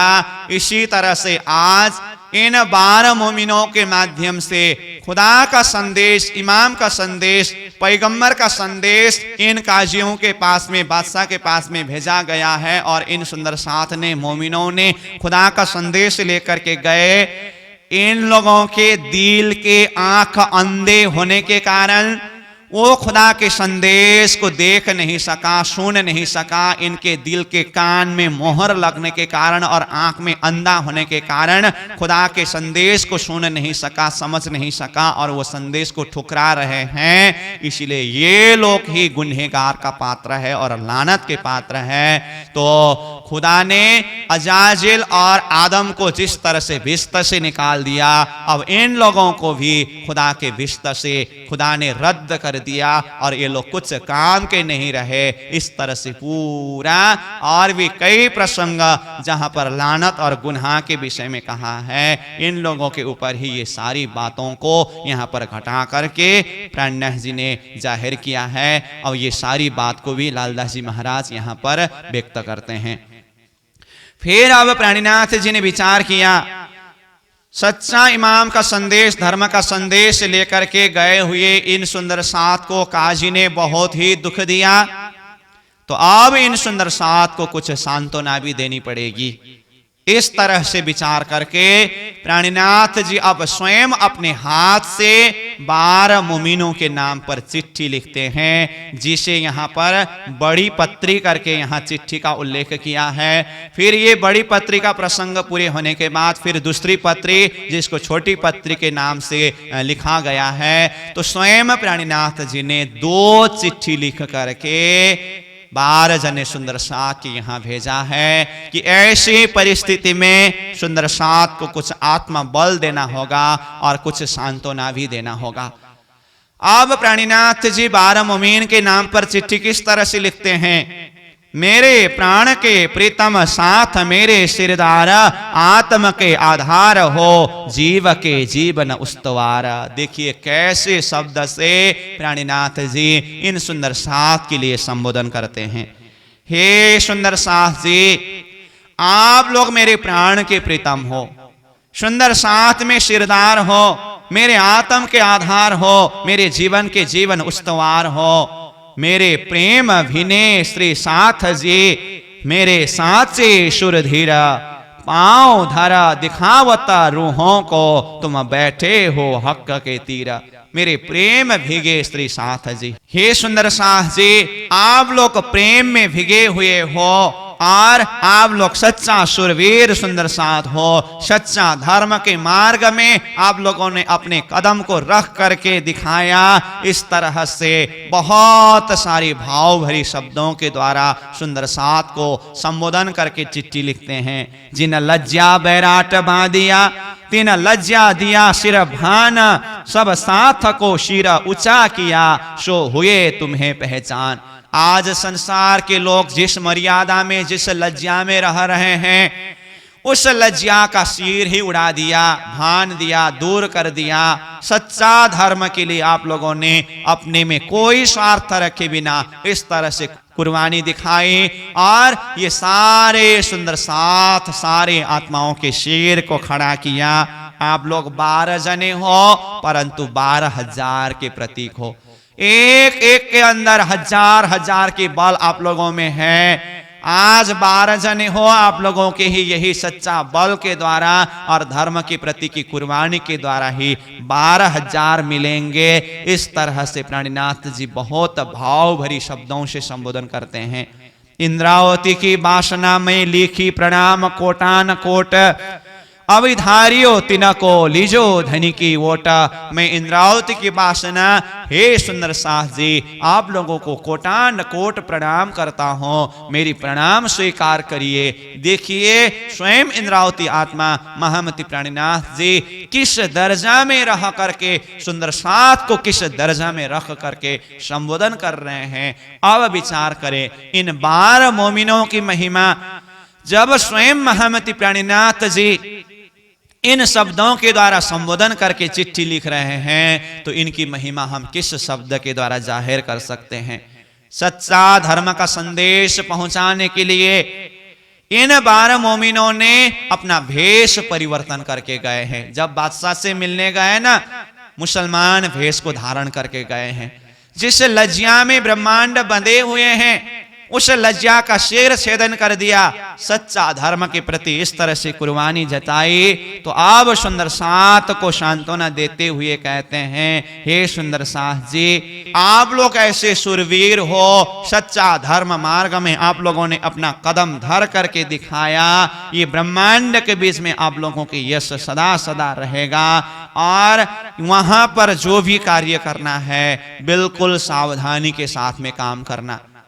कुछ दिनों के लिए हम शारीरिक रूप से अलग होने के कारण चिट्ठी के माध्यम से बातें करनी पड़ रही है, इसीलिए मैं चिट्ठी के माध्यम से ही बता रहा हूं। जब ये समय थोड़ा सा आगे निकलने के बाद फिर आप हम सब मिल करके साथ में बैठेंगे तो ये बात भी बताते हैं। और कुछ निर्देशन की बात प्राणीनाथ जी यहाँ कहते हैं, दृष्ट दज्जाल की बाहरा तुमको दई दृष्ट अंतरा, तुम ऊपर उतारा अस्त्राफिला सब शब्द इन ऊपरा। वो जो दज्जाल लोग हैं उन लोगों की दृष्टि बाह्य दृष्टि है और आप लोगों को श्रीराज जी महाराज ने कृपा करके अंतर दृष्टि खोल दिया है। और इन लोगों का जो चोट है ना सूर का जैसा चोट होता है, सीधा ये लोग आते हैं तो उस समय में अपने को सावधानी अपनानी होती है। जब ये लोग अपने तरफ कुछ प्रहार करने के लिए आएंगे तो उस समय में थोड़ा सा अपने को बचना होगा,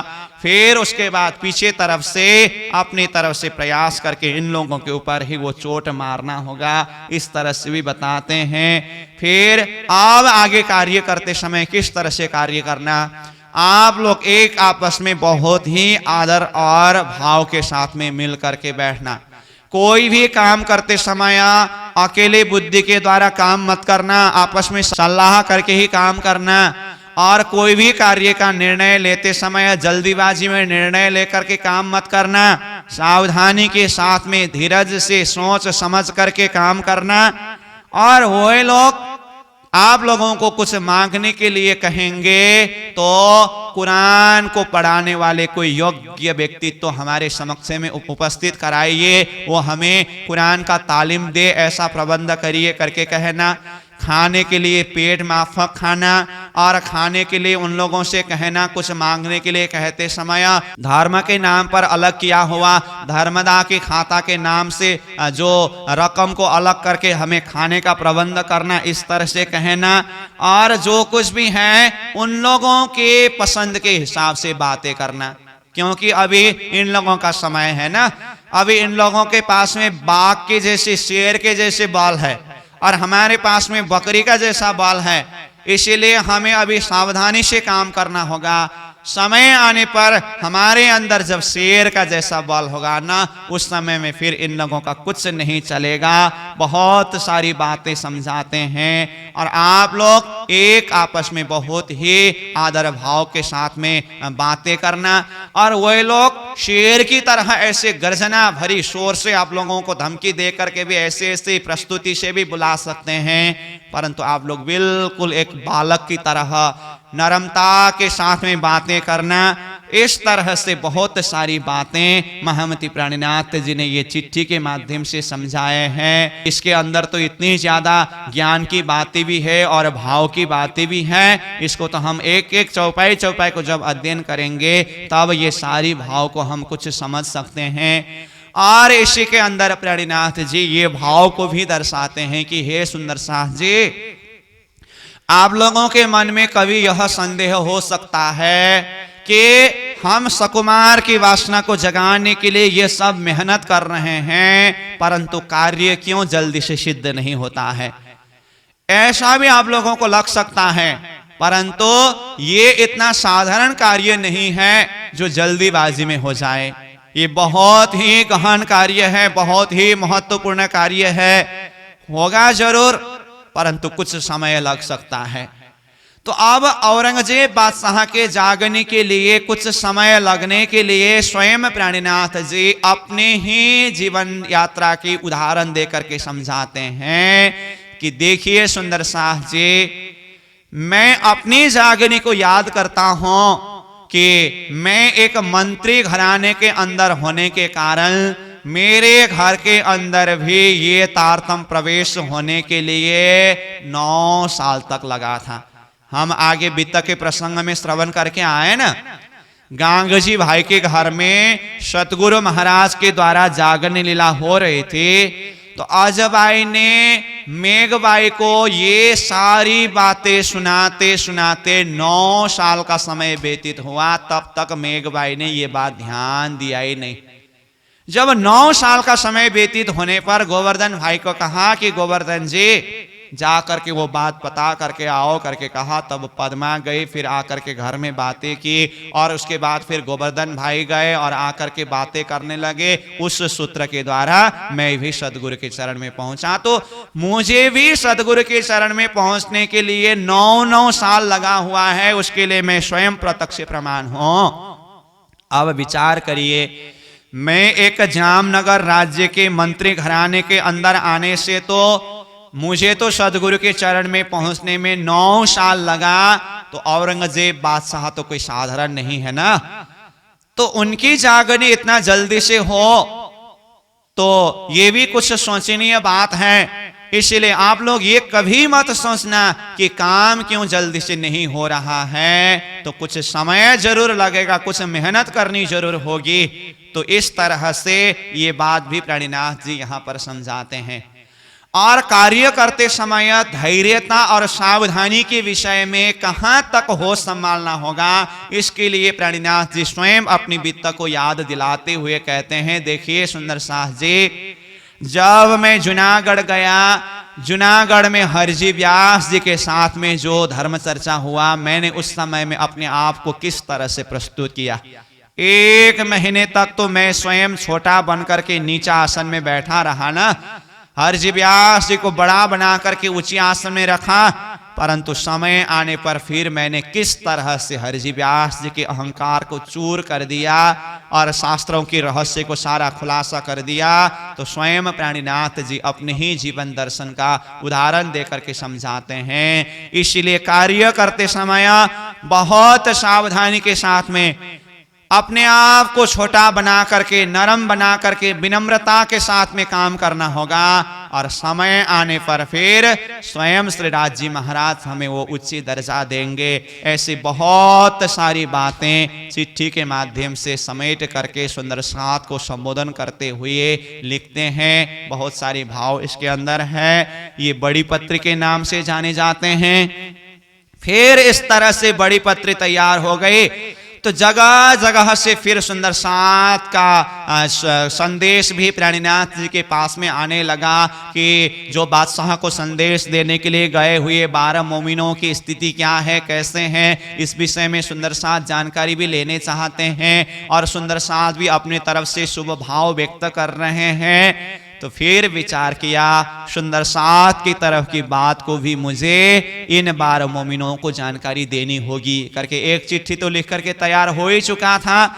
फिर दूसरी चिट्ठी लिख करके तैयार करने लगे। तो ये छोटी पत्र के नाम से ये दूसरी चिट्ठी है। तो इसके अंदर भी कहते हैं यह समाचार सुनियो, हम सूरत और सिद्धपुरा और उदयपुरा मेरते लिखे आए हम पर। देखिए जगह जगह से सुंदर साथ का खबर आ रहा है। साथ भाई बदल के लिख कर कहे बचन, पाती भी लिखी इतना ये विधा करत हो रोशन। तो सुंदर साथ के पास जो चिट्ठी भेजा गया और सुंदर साथ की जो चिट्ठी आई, जो कुछ भी बातें हो रही है इस विषय में भी मैं आप लोगों से जानकारी दे करके ये चिट्ठी तैयार कर रहा हूँ। इस तरह से फिर ये दूसरी चिट्ठी लिखे। तो दूसरी चिट्ठी के अंदर भी बहुत सारी सार भाव को यहाँ पर रखा गया है और प्राणीनाथ जी ने 12 मोमिनों को ये छोटी पत्र के माध्यम से ये भी निर्देशन किया, आप लोग भी जगह जगह में सुंदर साथ के नाम पर चिट्ठी लिखना और चिट्ठी लिखते समय ऐसे जोश भरी शब्दों के द्वारा लिखना और स्पष्ट बातें लिखना ताकि सुंदर साथ को भी किसी भी तरह का संदेह न रहे। इस तरह से बहुत सारी बातें ये छोटी पत्र के द्वारा भी प्राणीनाथ जी ने सुंदर साथ को निर्देशन किया है और शेख बदल भाई के माध्यम से जो कुछ भी जानकारी मिली उसके हिसाब से और भी जो बात सुंदर साथ को कहना था वो शेख बदल भाई के द्वारा संदेश भेजा गया। इस तरह ये छोटी पत्री और बड़ी पत्री 2 चिट्ठी लिख करके तैयार किया और उसी चिट्ठी के अंदर प्राणीनाथ जी ने ये भाव को भी प्रस्तुत किया है कि हे सुंदर साथ जी, आप लोग अपने तरफ से तो बादशाह तक संदेश पहुंचाने के लिए ये कार्य में लगे हुए हो गए हो। अगर आप लोग कहेंगे कि दूसरा भी जमात, दूसरा भी मोर्चा खड़ा करके भेजना होगा तो मैं उसके लिए भी प्रबंध करता हूं। मैं दूसरे सुंदर साथ का टोली भी एकत्रित करके भेजता हूं, परंतु इसके लिए आप लोग जैसा कहेंगे वैसा ही होगा। और दूसरी बात, अब मुझे अंदर से ऐसा लग रहा है मुझे यहाँ पर एकांत जगह में ही ज्यादा समय बैठना अच्छी बात नहीं है। अब मुझे यहाँ से निकलना होगा और यहाँ से निकल करके फिर किस तरह से ये कार्य को सफल बनाना है, मेरे तरफ से भी कुछ योजना बना करके आगे कार्य करना होगा। इसलिए मैं मेरे तरफ से यहाँ से निकल करके कहीं जाना चाहता हूँ, परंतु ये सिर्फ मेरा एक विचार है, मेरे कहने से ही नहीं होगा। आप लोग जैसा सलाह देंगे मुझे, मैं उसी हिसाब से आगे के अपनी कार्य को जाहिर करूंगा। इस तरह से ये बात भी प्राणीनाथ जी ने चिट्ठी में लिखे। अब ये चिट्ठी 12 मोमिनों के पास में पहुंचे। अब जैसे ही यह चिट्ठी मिली, एक एक सुंदर साथ का नाम जिस चिट्ठी में प्राणीनाथ जी ने जाहिर किया है और अपने हाथ से लिखे हुए चिट्ठी, अब इसके अंदर जो ज्ञान है, जो भाव है, जो प्रेम है, वो तो हम इसके शब्द शब्द को अध्ययन करके उस भाव में डूब सकते हैं।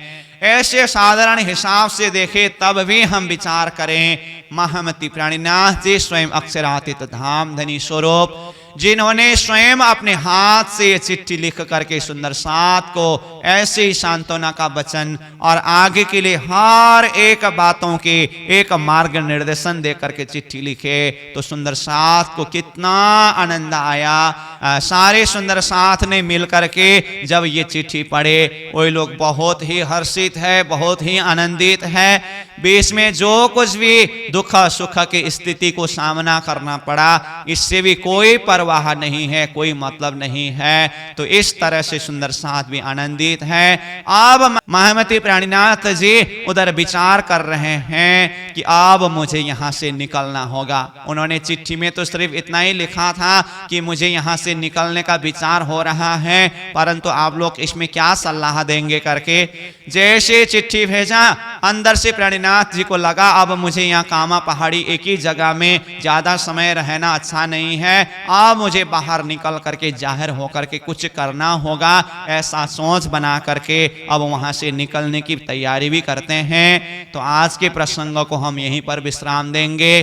कल हम महामती प्राणीनाथ जी अब यहाँ कामा पहाड़ी से किस तरह से आगे निकलते हैं और बादशाह के पास संदेश देने के लिए गए हुए सुंदर साथ अब आगे किस तरह से अपने कार्य को सफल बना करके फिर प्राणीनाथ जी से आकर के मिलते हैं और आगे की जो जागरण लीला हम कल चर्चा करेंगे।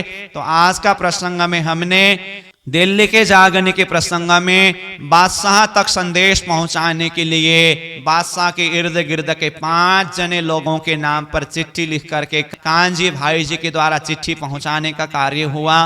2 महीने तक सुंदर साथ ये कार्य के लिए मेहनत करते रहे। इन 5 काजियों ने ध्यान नहीं दिया। फिर सुंदर साथ ने सलाह करके प्राणीनाथ जी को एकांत स्थान कामा पहाड़ी में भेजा। बादशाह के पास संदेश ले जाने के लिए कौन कौन तैयार है, लालदास जी महाराज स्वयं आगेवान होकर के ये बात को जाहिर किया। तो 12 जने सुंदर साथ तैयार हो गए। मस्जिद में जा करके सनंद वाणी को गायन करते रहे। नंदलाल घड़ियाल जी के द्वारा चिट्ठी चिपकाने से बादशाह तक संदेश पहुंची। फिर बाद में इमाम के द्वारा 12 मोमिनों को बादशाह के पास पहुंचाया गया। बादशाह और मोमिनों के बीच में आमने सामने में बातें हुई और उस समय में ये शर्त हुआ था बाद में मिल करके बैठ करके बातें करेंगे, परंतु गुर जवरदार और भी लोगों ने बादशाह की बुद्धि फिरा देने से आमने सामने होकर के बात न हो पाई। 12 मोमिनों को काजी ने बहुत दुख भी दिया। बाद में जाकर के हमारे पैगंबर ने ऐसा ही कुरान हदीसा में लिखा है करके कहा तो काजी ये बात सुन करके रोने लगे। उसके बाद अच्छा काम लगाते हैं और कुरान के विषय में चर्चा हो रही है।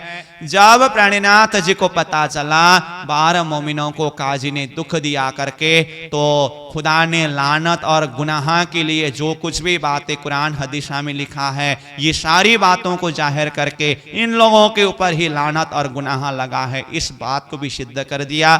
फिर सुंदर साथ को सांत्वना देने के लिए बड़ी पत्री और छोटी पत्री नाम से 2 चिट्ठी लिख करके सुंदर साथ को भेजा। ये सारे प्रसंग आज हमने चर्चा किया। यहाँ से आगे का प्रसंग कल चर्चा करेंगे। इन्हीं शब्दों के साथ चौपाई को दोहराते हुए आज की चर्चा प्रसंगों को यहीं पर विश्राम देंगे। बोलो श्री सद्गुरु महाराज की जय। श्री प्राणनाथ प्यारे की जय।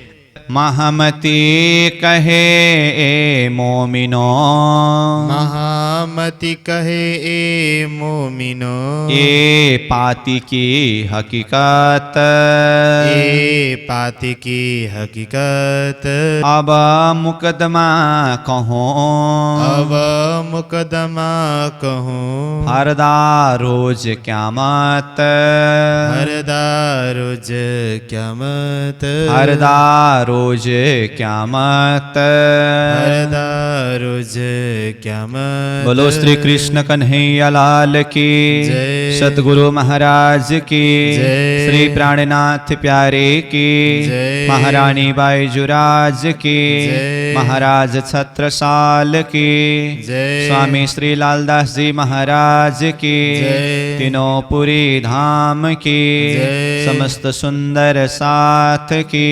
जय। प्रणाम।